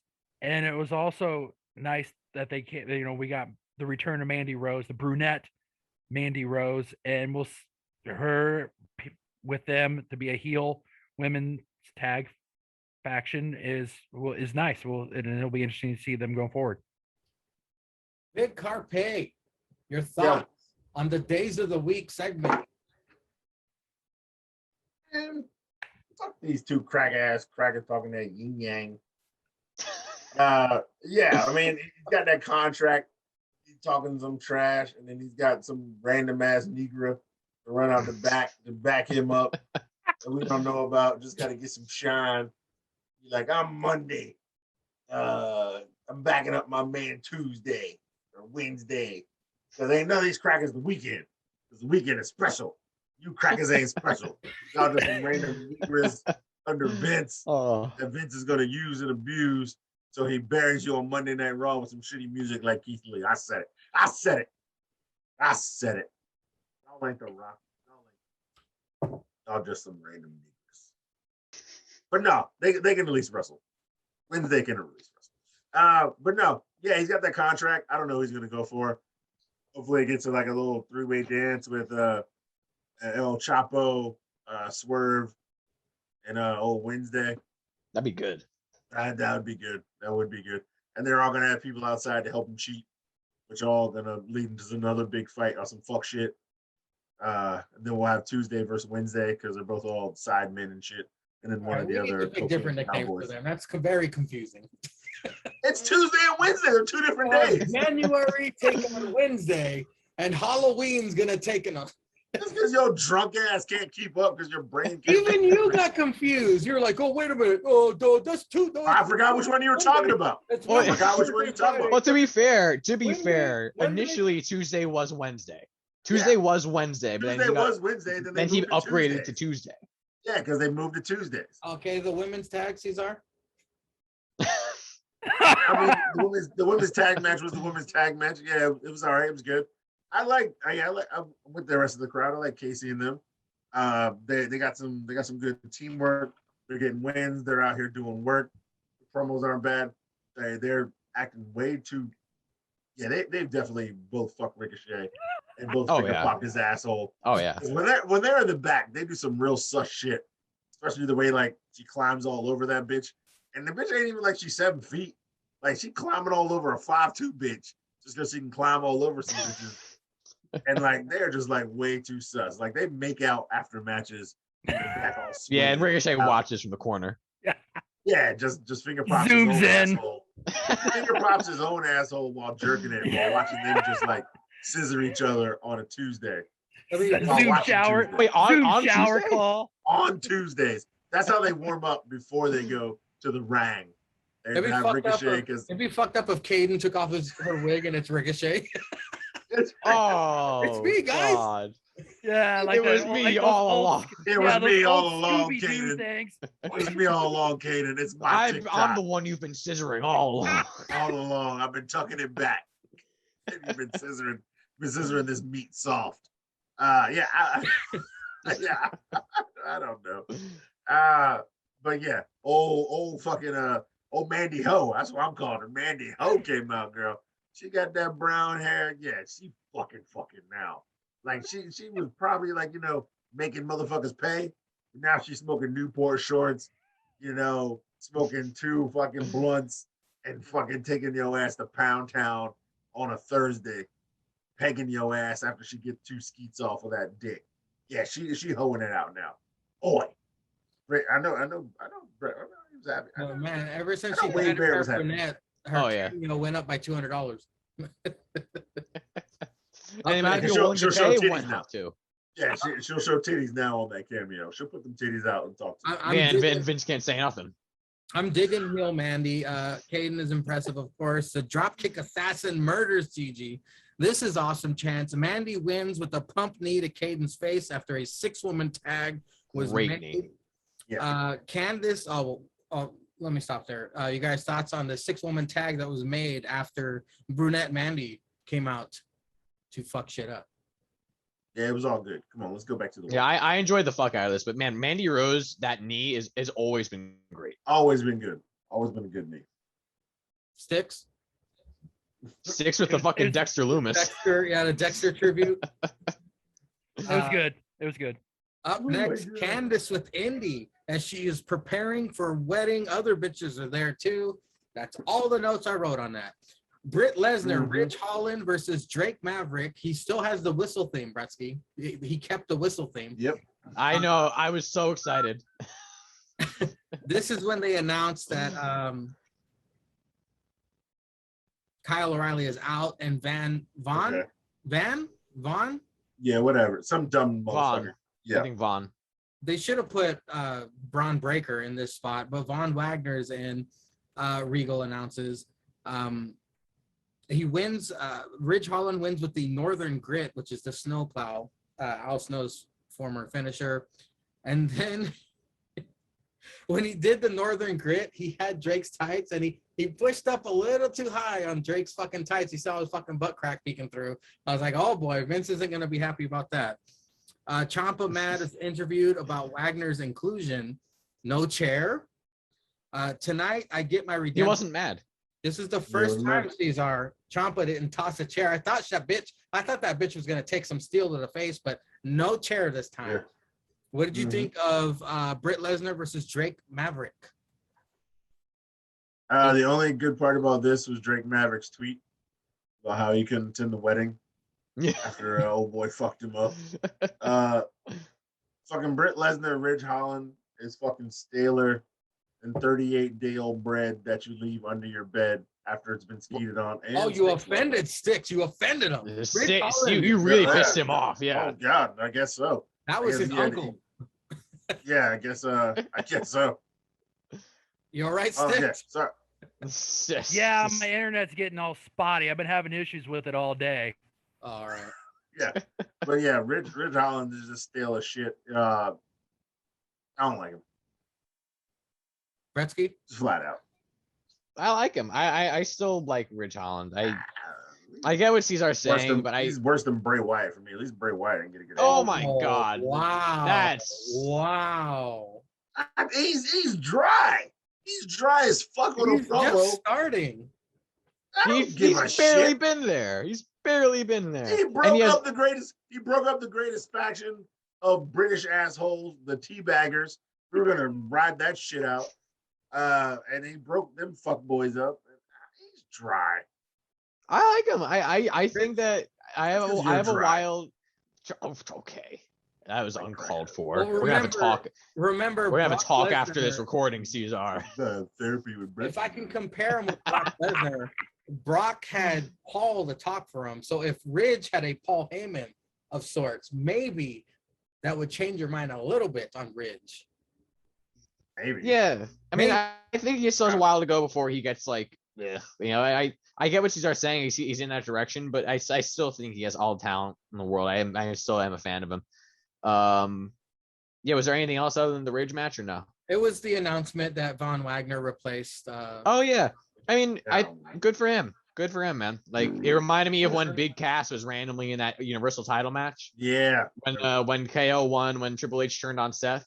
So yeah, good Mhm. for him. I mean, obviously we'll get to it later, but he showed out, and it's a good way to showcase, and easy guy to eat a pin. Caesar and Brett, hold on 1 second, Stick. Caesar and Brett, I didn't ask your thoughts about the Ciampa interview where he was sans chair. No chair for Ciampa man. No chair, no care. Yeah. Stixy Trip Trip. Your thoughts on Ridge versus Drake and then the Ciampa interview. I think I agree with these guys. He doesn't have very good mic skills, but if you're gonna have a place to work on it, this is gonna be the place. I mean, obviously they're gonna do all this stuff. I mean, with it, plus with them being on USA, it lets them kind of have a little bit of pressure, but yet they can work through this because they're on TV. Yeah. But I mean, this is the place to have him do it. But otherwise, he's got talent. I mean, he's gonna be good. And if he can just if he can become average on the mic, his talent will help him carry through those shortcomings of that. And Ciampa, like Cesar said, no chair, don't care. How dare Ciampa's you, mad. sirs? Ciampa is awesome. Ciampa. Yeah, Um, but I he need him to is. throw them when he's mad. He was just kind of content. he was Ciampa content. Ciampa content. Ciampa simmer. Ciampa simmer. Yeah, man. Ciampa's so- Ciampa bothered. No, up next, the Diamond Mines Creed brothers versus Jobbers. I didn't even catch their names. We get Super Mario. Tony D'Angelo is coming soon. He's Popped the fuck out of me. He's the one who's gonna say, "Hey, next up there." Bro, he says that shit, I'm losing my shit. Losing my shit. Brutus Creed slams a Jobber on his neck. Cauliflower-eared Julius picks up the win for the team. Ivy Nile is the new chick in the Diamond Mine. body. She was in Body. Titan They Game, call that body. the Rock's talent strong show on NBC. Yeah, with all that boy. Comes out and tells Roddy he's ready. The match made for next week is going to be Kushida and Roddy for the Cruiserweight Championship. Should be good. But Sticks, I'll start with good. you. What did you think of the Creed brothers murdering these jobbers? It's obviously it gets another win for him, and it piles it up that they'll probably it gets them one step closer to probably winning, or at least competing for the tag team titles. Are you excited for Kushida versus Roddy Strong? Yeah, I think it'll be a good match. I mean, Roddy's a workhorse, and Kushida can go. So I mean, this will be a good championship match, and maybe this is where Roddy gets a championship and his first championship post Undisputed Era. So it'll be and him being the focal point of a faction. Well, Brettzky, something tells me that the numbers game is going to come into play with that match. But what were your thoughts on the Creed brothers versus the Jobbers? I am a very big fan of the Creed brothers. I also love, I don't know if any of you guys caught the naming of Julius and Brutus. So I am a very big fan of that foreshadowing potentially. And it's kind of like that, yeah, exactly. Brute. Yeah, I'm a big fan of that, referencing, anytime they get that kind of shit really pops me because I'm a history guy. So it just kind of popped me. I'm a really big fan of these boys. Like these guys, they're fucking brutal. Like that's the thing too. Like when you think of like guys Vince likes, like the Vince guys, like it's always like big guys. but it seems to be going in a direction now that Triple H has the input where it's big guys. It's like they're still big, but they can also go now. And these guys look awesome. I'm very excited for the potential they have. I do have to touch on Tony D'Angelo because as soon as this man showed up on my screen, I immediately paid attention. And I immediately started like, I love this guy. And it double popped me because in hockey, in the NHL, I don't know if he's ever going to play again because there is absolute bullshit controversy around him that he shouldn't have had. But there was a hockey player, really fucking good defenseman, Tony D'Angelo, who played for the New York Rangers. Absolutely loved the guy. Very similar, just like Italian, whatever. So when you say his name is Tony D'Angelo, I popped the fuck out of me. It was so funny. But no, I am looking forward to that guy on TV. He's just like, yeah, waste management. It's so fucking stereotypical and so played out, but it's so funny. Yo, yeah, my family. You know, the meat packing industry, the fish packing market. industry, fish market. Packing, yeah. We have waste management. I mean, there's no money in amateur wrestling. That's fucking great. I love it. I am all here for fucking Tony D'Angelo. Are you excited? And yeah, Kushida, this may have been Kushida's best promo ever. So now I'm excited as hell for the match too. I think Roddy's gonna win. So I'm very excited. Well, Cesar, we say it almost every week when it comes to NXT. Fucking free money match with Kushida and Roddy Strong. But what were your thoughts on the Creed brothers versus the Jobbers? I do like the look of the Creed brothers. I feel like they're right now the white version of the trash ass teams I keep trying. What the fuck are their names? AOP? Yeah. They're just I don't know. They kind of remind me more of this like a young version of the Steiner brothers, like a very underdeveloped version of the Steiner brothers. The Steiner brothers never slam guys together. Yeah, we talked about that last week. They never slam guys together and then threw them out. Yeah, but they're definitely like slapping each other in the face for tags is definitely douchebag frat bro whiteness. Like, let's just be honest there. And but no, these guys got a good look and they're amateur wrestlers, and we all know when WWE hires amateur wrestlers, they turn them into gold. Except for Tag Cable. Yeah. Well, actually, yeah, you're right. Never mind. Sorry. All right, they missed once. Okay? But everybody else has been good. But with Michael Bevins talking that fuck shit, oh my god, they're fucking they got it. They have a great mouthpiece of Michael Bevins. Growed all this body. It's a bunch of white dudes, a mute Asian, and then fucking Malcolm. Show them that body. Show them that body. We got Roderick Strong here, the strong man. Ivy Nile. And it's fucking like Roddy doesn't even have to talk. All he has to do is wrestle. That's just fucking cheat code right there. Yeah, the cruiserweight title, I don't know if it really feels beneath him. I really would want him to like fuck with Ciampa right now. Because that's some fucking free money. You gotta put that shit on TakeOver. I'm sorry. Ciampa versus Roddy in the ring with the way they're fucking hyping up Diamond Mine right now. But yeah, if he wants to do with the cruiserweight, I mean, he could be like cruiserweight. He'd be the first guy to bat the cycle in cruiserweight, tag team, North American, and then if he did get the heavyweight at one time. But yeah, no. I mean, Creed brothers right now just look that way to me. But I'm not mad at them yet. I'm not mad at them like I was with fucking AOP.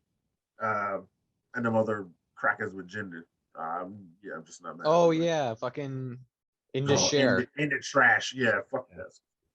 Authors of trash. Yeah. But no, I think that's gonna be good. Yeah, Kushida and them free money. And then fucking Italian guy, man, coming with the fucking hat. But he's got a bowler hat too. So what's he gonna do? He's gonna take a pipe to Ridge Holland? Or Ridge Holland has the fucking bowling hat on a pole match. Yeah, bowling hat on a pole match, and Ridge Holland's got that damn stick. And old boy's gonna come with the pipe. No, he's gonna come with an Italian sausage. He worked in the meat factory. Yeah, fucking sausage rings like nunchucks. A frozen Italian sausage. He's gonna hit people with a knee. Well, he's gonna put the horse head. Nunzio's gonna be his manager. Oh my god! Oh my god! And then he's gonna fucking put the horse head. Bring an FBI. He's gonna put it in the horse head in fucking Ridge Holland's trailer. And fucking oh my god! Ridge Holland. If they go all out on fucking Italian mafia stereotypes with I would. He's gonna be my favorite wrestler of all time. He's gonna bring in motherfuckers.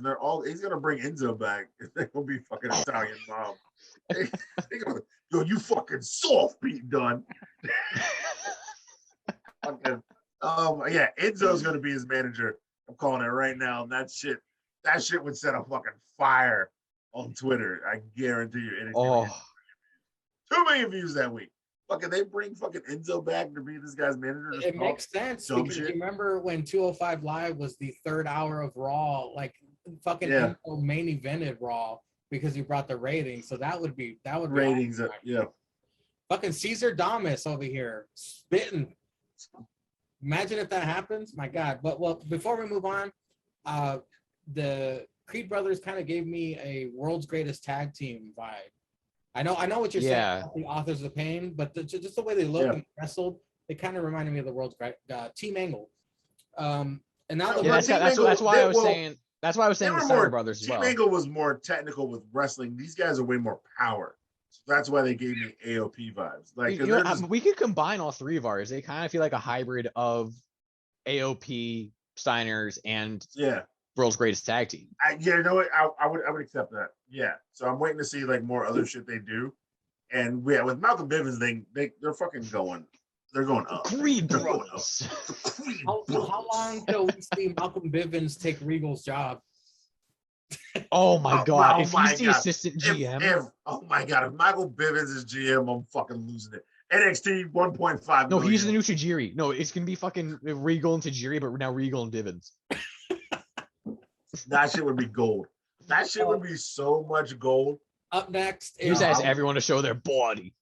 Everyone, show your body. Show your body. It's the main event wrestling match, but it wasn't technically the main event.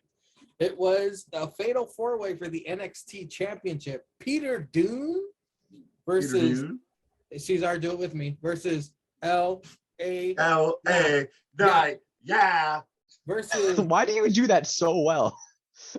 Von I love LA Knight, man. I love LA Knight. He's so good.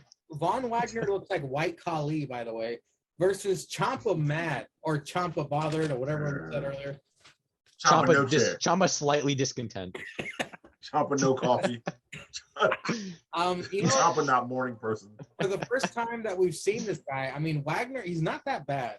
He's hyped for I'm hyped for the Dunn Ciampa brawls. Of course, the crowd was too. When Ciampa and Dunn were in the ring together, slapping and beating the shit out of each other, the crowd was hyped. Hard to take Knight seriously after the loss earlier. Fast-paced, great action. Exactly. Ciampa cleaning house.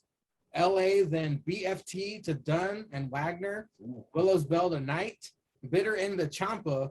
Wagner Olympic Slam to Knight. Dunn and Ciampa on the same page for a double teaming Wagner. Knight with a busted nose. Wagner hit double underhook twist slam. Ciampa pins Knight to become two-time NXT champion. And I rewound this a couple times to watch the look on Ciampa's face. Oh, so good. If you ever want to see pure joy, look at the look on Ciampa's face when he sees Goldie. He's like the look on his face. He just looks so happy, man. It's incredible. Thank God Ciampa is champion again. That dude deserves it. He's been waiting so long to get Goldie back. But Cesar, 908 days. I'm going to start with you, Cesar. What did you think of this fatal four-way championship match? This shit was great. Was Kyle O'Reilly hurt, or are they trying to like? He got jumped. I think. Yeah, whatever. I think that they're probably. I mean, it makes sense because I feel like if he was in this and they still had Ciampa win, it would never. Good, it would be the Ziggler effect. So it's good. Okay. I got you. So yeah, he was jumped. They taken out, but if it turns around and he's Ciampa's first opponent, it's gonna be dumb. Yeah, I agree. So then he should have been in the match. They probably go Kyle O'Reilly and Pete Dunne at this point, right? Because Dunne's the one who took him out. Yeah, or LA Knight just be like, "Yo, it was a four-way. That's the only thing I got taken out. It's because some motherfucker shit. It wasn't you." Yeah, some shit. But no, yeah. This was a great match, even with old new boy getting it in there. So he stepped up into some big shoes. And it was a fucking phenomenal match. But yeah, the only real answer here. I mean, no, there was two answers here. But Ciampa winning it back with gold, especially if Toothless Timmy is going to be on the shelf for a while.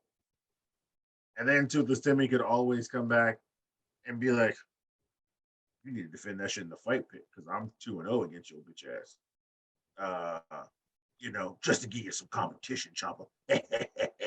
And they can play it off that way. But like, no, this was a great match. Ciampa deserved to win. He's a fucking man, and yeah, about it. Well, Sticks, you want to talk about a match where everyone got their shit in. And I do got to give it up to White Khali there, Wagner. He was pretty impressive on his debut. What were your thoughts on the main event wrestling match of NXT?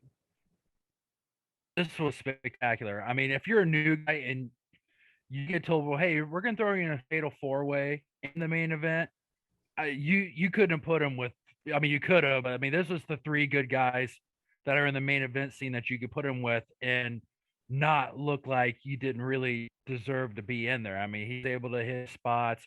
He looked good. It's awesome that Ciampa won, that he's going to be the guy, the usher in this new NXT. He's really deserved it. They said, what was it, like, what, 900, over 900 days that he had 908 had Goldie, and just the way how he got injured and he lost it. I mean, this is good, and I can't wait to see the matchups going forward with him defending that title. Brett, I was a little bothered that Wagner was the replacement. I mean, they have so much talent back there. I get that they want to put over new people, but I mean, Johnny could have easily slid in that empty slot. It would have been probably a 5-star match, in my opinion. No, you can't put Johnny in there. No, he had to walk Indy down the aisle. Come on now, you can't do that after you just had. What were your thoughts on the main event wrestling match? I thought it was walking around now with the title though. I thought it was really good. I think it again, maybe because, and when I watched it, there was no commercial picture-in-picture, so I don't know if it went to picture-in-picture or not. But it just kind of felt the way the format I saw it, and it felt like a little bit rushed. Like maybe you're like, oh fuck, that's right, we have a long ass wedding, so we're gonna like cut time. But no, I think overall it was really good. Like, everyone got their shit in. Von Wagner proved himself to me. I mean, I'm like, hey, he got his shit in, and he looked good. You know, I'll give him all the credit in the world for that. Yeah, Ciampa winning, I think, is the absolute right move at this point, at this stage in time. And him, I love the subtle storytelling too of him, like the entire night being like the greatest love story of all time is him and Goldie, the same night that we have Indy and Loomis. So I kind of really like that. But no, I think it was a very good match. And if it was on like a takeover, or like if there wasn't the wedding, I feel like it could have been a lot better.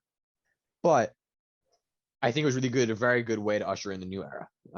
And I will, with that, be right back. I think someone's at the door. I got to go check on that. But yeah, no, I really enjoyed it, and all the props in the fucking world. He's gonna kidnap you. No, I didn't hear the footsteps coming down, so it's not Jake. Don't worry. But no, yeah, it was a really good way to end the night wrestling wise, and to usher a new era with the old guard. I think it was really good. Really fucking good. Well, with that being said, we're going to the actual main event of NXT. We'll get to Brettzky last. We get the index story recap, the entire story. Hold on one second. Yes. Hi. They can't see. What's up, Miss Mangria? This is Mangria. Tony. We get the index, the entire story recap before the wedding set up, guests all there. And I was thinking, who the fuck is going to ruin this? Somebody's got to ruin this wedding. Because we all know WWE's history in weddings. What's going to happen? What Jerry Springer moment is going to ruin this? That's the thought I had going into this. Johnny walks out with Indy. The groomsters, like I said earlier, all dressed as serial killers like Dexter. Dexter Gaylord Loomis. Johnny hesitant to give Indy away. Austin, you have the rings, right? We're in a ring, Austin says. We're in a ring, silly. Ika Man has the rings. Does anyone object to this? This is when Dexter flashes his fucking hatchet in his vest. Bro, he has a tool in the coat. Very funny. Indy recites her vows. So good. Dexter gazes at her. Dexter's my freak. He snuck into her bedroom while Johnny and Candace were asleep. Man, put the hand over the mic. Time for Dexter's vows. Shh, shh, shh, everyone. He gives the Sticks Adam thumbs up. Priest gives him a hard time for not talking because she poured her heart out. The God of Goats then locks in the silence block to the priest. The priest is out. They want Regal to replace him, but Regal refuses. The zombie ref the zombie ref in full makeup sitting right by him. Regal refuses. Beth is ordained. Let's cut to the chase. Did somebody say Andre Chase? Who the fuck is this? Chase? Who the fuck is this cracker? Odyssey on 205 Live. Odyssey sits that cracker down. Dexter finally speaks and says, I do. And everyone erupts in cheers. The first time you ever said anything, it was amazing. You may kiss the bride. He flashes the axe again. I don't know why he did that, but it was hilarious again. This is a fucking tool. Picks up Indy. Everyone's happy. The wedding went off without any interruptions. Just the priest got murdered. That was it. We then smash cut to backstage. Ciampa is watching all this go down with Goldie, and then Braun Breaker approaches him. Congrats, champ, as they look into each other's eyes menacingly. We will go with Six Adam, the wedding we've all been waiting for, the god of goats, and that booty that Indy's got. I'm sorry, honey, I'm just kidding. I wasn't looking. The booty, I mean, Indy and he was looking. Yeah, he was definitely checking. No, I didn't say he was taking notes. No, he sent a bunch of pictures in the chat. He was taking pictures on the TV screen. He did. What'd you think, Stick? This was good, and throughout the whole point up till I was wondering, you can't do this without Beth having some role in this. And when Dexter decided to put the fucking priest out of his misery, we got Beth, Aunt Betty, we got her in, and she did what we all needed her to do. Make the marriage official. Yeah, that too. This was good. I mean, we, like you had said, we were all kind of wondering, okay, what's going to be the catch? You know, who's going to come say they objected? And like when they did say who objected, everybody raised their hand. Flash like, nah, you got something to say? Talk to me and my friend here. But it was a good way. This was awesome, and a good way to kick the end NXT. Cesar, when we look back at the year 2021 at NXT, this will definitely be in probably the top 5 or even possibly top 3 segments of the year of 2021, especially when Dexter flashes that axe. My God, I was laughing so hard. What did you think of the wedding segment? This is the greatest wedding in wrestling history. Every wedding gets interrupted. Every wedding gets interrupted, fucked up, doesn't go through with, or whatever somehow. Well, there was one that didn't. Yeah, whatever. We ain't talking about that. We're talking about the God of goats. Yes. Yeah. This is the God of goats. And he the God of goats for a goddamn reason. The God of all goats was putting it down, showing you cracks how to have a wedding. He had his bride to be snitch on him when he snuck in the house, sneak some booty. He had the whole people in attendance that he invited, that Cameron Grimes paid for. They didn't even want to see him get married. And my man's had the toolie in the coat, ready to chop. My man had to say one word. Does anybody object to this wedding? Everybody but Johnny, Candace, Austin, Cameron Grimes, and the other groomsmen had their hand up. My man said, I got the tool. I'm fitting to get married today. I don't know what y'all see that. I didn't notice that they had their hands up. Everyone did. Everyone had their hands up besides Johnny, Candace, Austin, and the groomsmen. And the groomsmen and the guys who went to the bachelor party. Everybody else had their hands up. And then my man showed the toolie in the coat. Man had a custom gold coat with a handle for the toolie and said, "You want to smoke? You want some smoke? You want some smoke, motherfucker? You want some smoke?" And then Johnny said, "Serves you right." Serves, because he did. He was ready. He was ready to cut 38 crackers in that ring, and then re-look at the priest and be like, "Ask it again. Ask that shit again, motherfucker. I got the toolie ready to go." And yeah, Indy snitching that motherfucker that snuck in the house, snuck into Johnny's house. She living in Johnny's house. And this motherfucker that snuck into the house to get some cheeks. Big Papa John's. Yeah, he just snuck in the house to get some cheeks on a Saturday night, then beat it, skied it, and leaved it. And then put that ring on it. And then motherfucker dropped an I do with old Betty Phoenix. Got that online shit. Dropped an I do and fucking,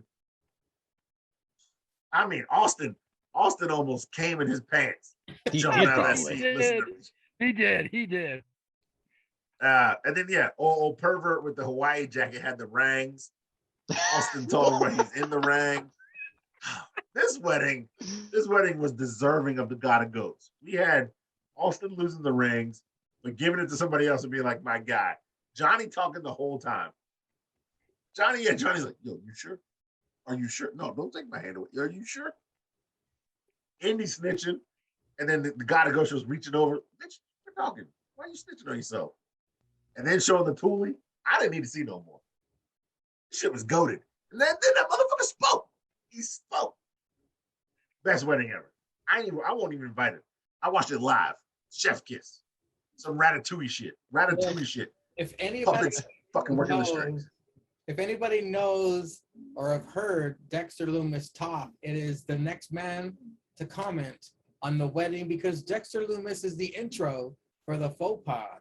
The great Brettzky 99. What were your thoughts on the wedding segment of 2.0? Dude, Matt Lee and Jeff Parker getting married? No. Yeah. But no, I don't know if Cesar mentioned this because I kind of came in a little bit after, but you know what really fucking popped me? Like everything popped me, but did somebody say Andre Chase? Mangria mentioned that one, yeah. No one said Andre Chase. Oh my god. They should have choked him out too. He should have choked him out too. Oh, that was everything about this is great. Johnny being super awkward, walking Indy down the. Like, hi, I'm Johnny. Who's giving this woman away? I am Johnny Gargano. I'm Johnny Takeover. John Gargano. Sorry. Yeah, you imagine if he said somebody mentioned Andre Chase and Johnny would have just super kicked that motherfucker and knocked him out. Oh my god, that would have made this into the better. chair, so he's sitting there, fucking knocked out in the chair. No, this is just fucking great. Indy being like, some people call you a stalker. I really like it how you follow me everywhere. Yeah, you're my freak. Yeah, fucking freak. Fucking he's a freak chance going on. Oh god. And also Austin Theory like looking like, yeah, he's a freak. Okay, like he's a freak. Okay. And I'm sure you said it all. Like, hey, Austin, do you have the ring? We're in a ring, silly. Oh, Austin's the best. And then Austin fucking my man with the jacket. I have the what the fuck? Like, how do you know him? Oh, everything about this is gold. I mean, I could repeat everything Cesar said. That's my guy. That's my guy. Yeah, it's my guy. Your guy for what? The fucking pictures on Instagram where they're posing as a family and Dexter in the background. Yes. Oh my god. Like I could repeat everything that Mangria said and Cesar said, that everyone said, everyone watched, but every single piece of this was so fucking good. Even it was either making you cry or making you laugh. Yeah. And fucking Beth Phoenix coming up like, I got ordained as a minister last night just in case. Like, oh, classic Beth Phoenix. And Wade on commentary. What is she doing? Going? Yeah. Where does she think she's going? Oi. So fucking good. Well, everything was fucking great. And now they're married.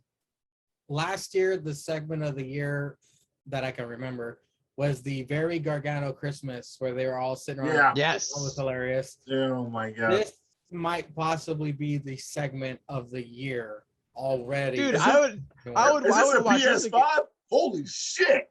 No, it's not a PS. Isn't that where they said I would watch the fucking if they called her indie wrestling for the first time? Yeah. Like, yes. We're gonna give you the family name. We support indie wrestling. Indie wrestling. Dude, I would watch this fucking wedding again over Dragunov and Walter too. This was fucking. Yeah, this is so good. This is so good. Oh my god! All right, if Austin Theory does not get called up, but I think he kind of wrote that in his thing. Him and Dexter need to win the tag team titles. Yes, as brothers-in-law, because that shit would be so fucking good and entertaining. Well, 'Cause, now yeah, they can win. Now they can win all the titles potentially. they could win all the titles potentially. Well, Like, the way they're dude, setting up, this it was might fucking- be Johnny. It might be Johnny and Dexter, possibly. I don't know. Yeah, I just Johnny wanna Dexter- know. Johnny Dexter's In-law and still father-in-law. But Johnny could like revamp his hate with Ciampa, and the brothers-in-law could win the titles. Can you imagine if those two assholes won the tag team titles in NXT, and like Dexter just doesn't talk, and Indy's just like talking to Austin, and they're like fighting all the time just because they're brother and sister. Just go, well, he needs to communicate better in the ring. But you're tag team champions. What do you mean? I'm like just Papa John. very, I'm just very interested to see where they go from here because now they're actually married. Yeah. I really want to know what they're gonna do from here. Like, I mean, how are they imagine- gonna keep this up? Because this is something you got to keep up. Like, it's not like you can have like a storyline and then end it. You have to keep this up Her fucking forever. Twitter handle is Mrs. Dexter. Oh yeah, Indy and she's Loomis- fucking leaving like It's she's- Indy Loomis. She Indy leaves like Loomis. fucking. She leaves like fucking like eggplant emoji comments on his fucking Instagram Yeah. posts They're too. Like, fucking wild right now. it's hilarious. I think her Instagram title might honestly change to Indy Loomis. Yeah, I unless they get like a divorce or something, like I'm very intrigued to see how this plays out over the next couple He months. doesn't You think they speak. fucking for real? He doesn't speak. You think they fucking? What? For What'd you real? say, Mangry? I don't know, man. Maybe, Because I don't know. I've heard consuming reports like Dexter My may wife have a just woman. shouted, "Yeah." Shout out to mean- Miss Mangria. Yo, they could be fucking for real. Well, why not? I mean, she was fucking like that first day, like when the fucking like love her or lose her match. Like she was fucking kissing him, like, and grinding on him too. They've been kissing. They fucking. Yeah. You know what that must Show him be? that. Hey, you know what she's doing? She's showing him that body. That body. That's definitely a 50 Shades of Grey relationship. Mm-hmm. Well, gentlemen, That we've ball. reached the end of the wrestling talk of the week. Thank you for your time. And now we will begin the plug segment. We'll start with Sticks Adam. Stixy Drip Drip, your plugs of the week, sir. First off, I want to say thank you for having me on this great tripod podcast, YouTube cast. And as always, go check out this man your channel you are watching this on, Mangria Phil's channel. This man has phenomenal content. There's the face. And with one of the biggest events of the summer/fall coming out sometime this weekend, Summerfest. Go watch the preview, get hyped, get amped, get ready for Summerfest. And if you have time and if you're feeling bored, go back and listen to some Still Real pre-games with Andy with an I and myself, and check out those Blackout episodes where these three gentlemen have joined us. We try to talk about wrestling, but mostly it's just fuck shit, just shit in general. Yeah. So Yeah. Drunk and that's all rambling. yes, that's all. And now we hear from the APPW champion himself, Julius_Caesar. Your plugs. Boo. What's going on, motherfuckers? You can catch me, your boy, JC, whooping ass every Saturday night on Mangria Fuel's YouTube page. ABW, where I was the champ, slapping bitches. Everybody keeps trying to work out in promos and then fight the champ, and they catch an L. Especially dumb bitches named JH getting their fuck suits JH. pressed. Yeah, fuck JH. Getting their suits pressed and trying to have sober shit. Fuck out of here. You know you drank JH, you bitch. You see me. Yeah. And creepy fucks, as the Boston Lone Wolf likes to call them, creepy fuckers. That's just gold. And making bitches rage quit on fucking IG chats. Shout out to Cynic. Yeah. Yeah, Hey, man. Cynic. Don't call him cynic because they'll rage quit again. I missed that entire debacle, man. I was My God, that I was- opened my so phone the good. next morning to see a fucking like 200 plus new messages and like, what and it the was worth fuck? it. and it was Oh, worth it. I'm at work when all this happened. My phone is literally just bing, bing, bing. Bro, I had got home when it started, and I literally just watched the whole thing unfold, and it was great. It was so great. And the funny thing is, it started with Cynic talking shit to Jake, and Jake made Cynic quit, and that was the best part at the end of it. All the people. Oh Everybody God, liked so that. good. Yeah. And then fucking Savage on Foxtrot the next day. Yo, this chat fucking wild. I love how we have the chat like that, and then Mangria comes in with just the dumpster fire meme. Yeah. Like, what the fuck happened? At like 2 a.m., Mangria's like, what the fuck happened? And Agree's like, my creation, what are you doing to it? Yeah, no, fuck that. I wanted to keep it send in that. I kayfabe. wanted to send that Simpsons gif where stop. He's already dead. Yeah. He was gone though. He wouldn't have seen it. But yeah, man, it was just Julius _ Caesar. Caesar spelled that way, as you can see on top. We just dropping memes and fuck shit and randomness all day on the page, and then out here every Saturday night or whenever he posted it, probably Sunday, talking wrestling and fuck shit drunk, but not as drunk as fucking Mangria apparently. Jesus Christ, I thought I was the drunk At one, the bitch. Big Brunch At the Big Brunch Cantina. Yeah, put it up there, Troy. Yeah, put up there, Troy. Oh, fucking! Did y'all watch SmackDown? Real quick, did y'all watch SmackDown? I did not. Yes, No. yes. God damn it, I can't think of their name. What's the crackers with the cups? The Oh, Street we Profits. want the smoke. Street Oh, Profits. Street Profits, yeah. They were talking about how, because they were in Knoxville and Bianca Belair is there, they were talking about having some party. And they said, yeah, yo, Mikey from the truck gonna show up. I said, oh, you got Mike? Y'all trying to copy Troy? Y'all don't know about Troy in the back. I was like, I was like, no, fuck it. I'm saying Omega. I was like, you niggas listening in to APPW.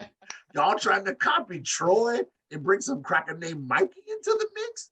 Y'all don't know about Troy. Troy editing, doing everything for the people.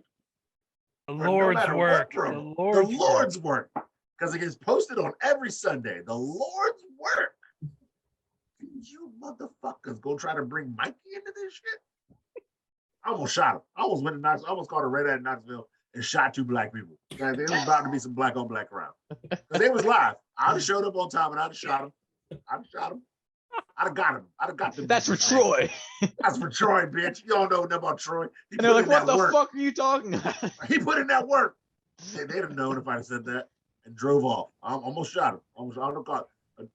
It'd have been a misdemeanor because I'd have shot him in the legs. It's not felonies. You shoot below the waist. Above the waist is felony. Shoot 2 people in the kneecaps. That's just like aggravated assault with a deadly weapon. Less crime. Less time. I'm just saying that's street knowledge for y'all. Don't shoot people above the waist if you just want to hurt. Champ can't be serving that much jail time, man. The I champ can't, man. I does gotta be not out in these streets. Gotta be out in these streets cutting promos and shouting out my man Troy and getting my t-shirt cut from 10 Cunts because he don't give away my shit free like the rest of you assholes. Anyway. What a dumbass that man. Fuck 10 cunts. I'm not saying it. 10 Cunts is my boy.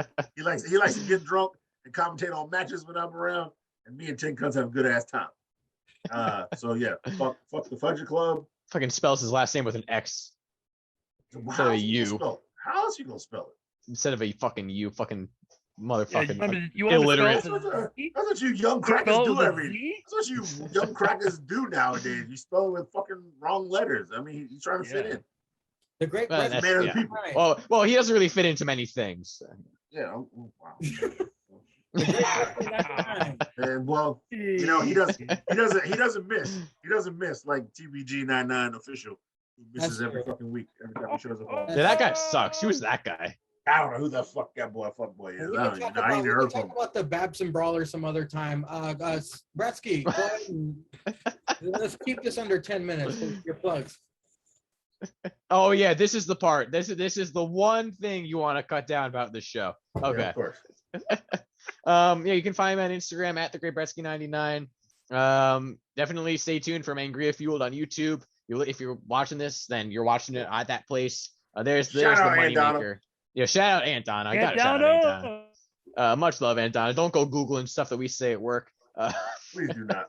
Please do not. Yeah, so if anyone's wondering what we were talking about with Dynamite earlier, Dynamite, of course, weekly, most of the time weekly, episodic YouTube show of all of us fuckers getting together and more, getting together and cutting some real life promos, have some WWE 2K20 video game wrestling and in-ring competition. It's a great fucking time. Troy, the edit guy, and Mangria put in a lot of work, a lot of effort into that shit. So go check it out. Go give it a watch and a like and a comment. And Summerfest is the biggest show ever, according to Mangria. And it's coming out at some point this weekend. So definitely stay tuned for that. It's gonna be a fucking great time. Go check out, like Stick said, check out the pre-show that Mangria put out on his YouTube page. Go check all the former episodes of Dynamite. Catch yourself up. If you want to hear more of me, you can find me. I have my own podcast. It's called the Faux Pod. Haha, get it? That is THE space FAUX space POD on any platform. There you go. Mangria's got it pulled up. Spotify, Apple Podcasts, Google Podcasts, Anchor, Good Pods, anywhere you get your podcasts, just search it up. You can even search it up on like Safari, Google, whatever. Search up the Faux Pod. It should come up as one of the top results, if not the top result. It's basically just me shooting the shit for about an hour thereabout, with some good friends of mine, mainly college people, getting some more into the college life, just life advice, general advice, on a lot of different topics, talking about current events. Sticks has been on it. Mangria's been on it. Cesar's been on it twice now. Cesar and at Studio to Us, Zanka was on episode 69, the group sessions. Fucking phenomenal episode. There you go. I would rather try to stuff a fresh poop back into my butt than listen to any more Jake/dad jokes. That's actual fact. That isn't. That is truth. So go check it out. On Instagram it is at thefauxpod.cast. That's at THEFAUXPOD.CAST for all of your faux pod needs and more. On Twitter at thefauxpod_cast. And yeah, go check it out. It's a good time. You can learn something new about something you already know. You can learn about an entirely new human being, get some different takes on life, different takes on different fuck shit happening in the world, and just have a good time. I've listened to some friends having fun and get some advice in your belt. Please check out everything these gentlemen have talked about at Sticks Adam on Instagram, at Julius_Caesar on Instagram, at the Great Brettzky 99 on Instagram. Follow all these motherfuckers for some good shit. And as they all talked about already, APPW, the biggest event of the summer, the biggest pay-per-view in APPW history is taking place. It's currently uploading as I speak. As soon as it finishes, it will be on Mangria Fueled YouTube page. You're already watching it, all three of you. You're already watching this right now. It is. Yeah, what percent are we at? I stopped 38. Keeping track of that. But the cover boy here, Julius Caesar, the champion, on the cover of Summerfest's poster. It shall be uploaded very shortly, hopefully. It's taken already 2 weeks to upload, so, stay tuned. But thank you, gentlemen, for your time. Thank you, everybody, for listening and watching. And like always, ladies and gentlemen, all hail our Lord and Savior, Jesus Christ. Unless you're Jewish, like me. And fuck JH and Cynic and all the like. Cynic and JH. And ask Mangria for his spread shirt and get them Big Brunch Cantina shirts. Oh, yeah. Okay, yes, sorry about that. There's new merch in my spread shop. Spread shirt, whatever.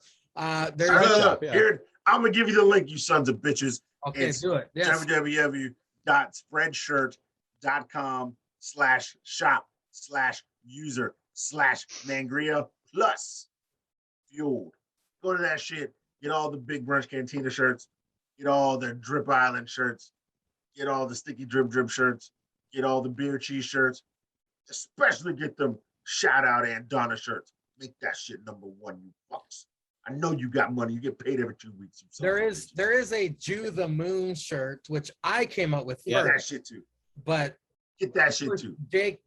We all have shirts on that shit. Jew the Moon, everybody. Big Brunch Cantina, Drip Island or Sticksy Drip.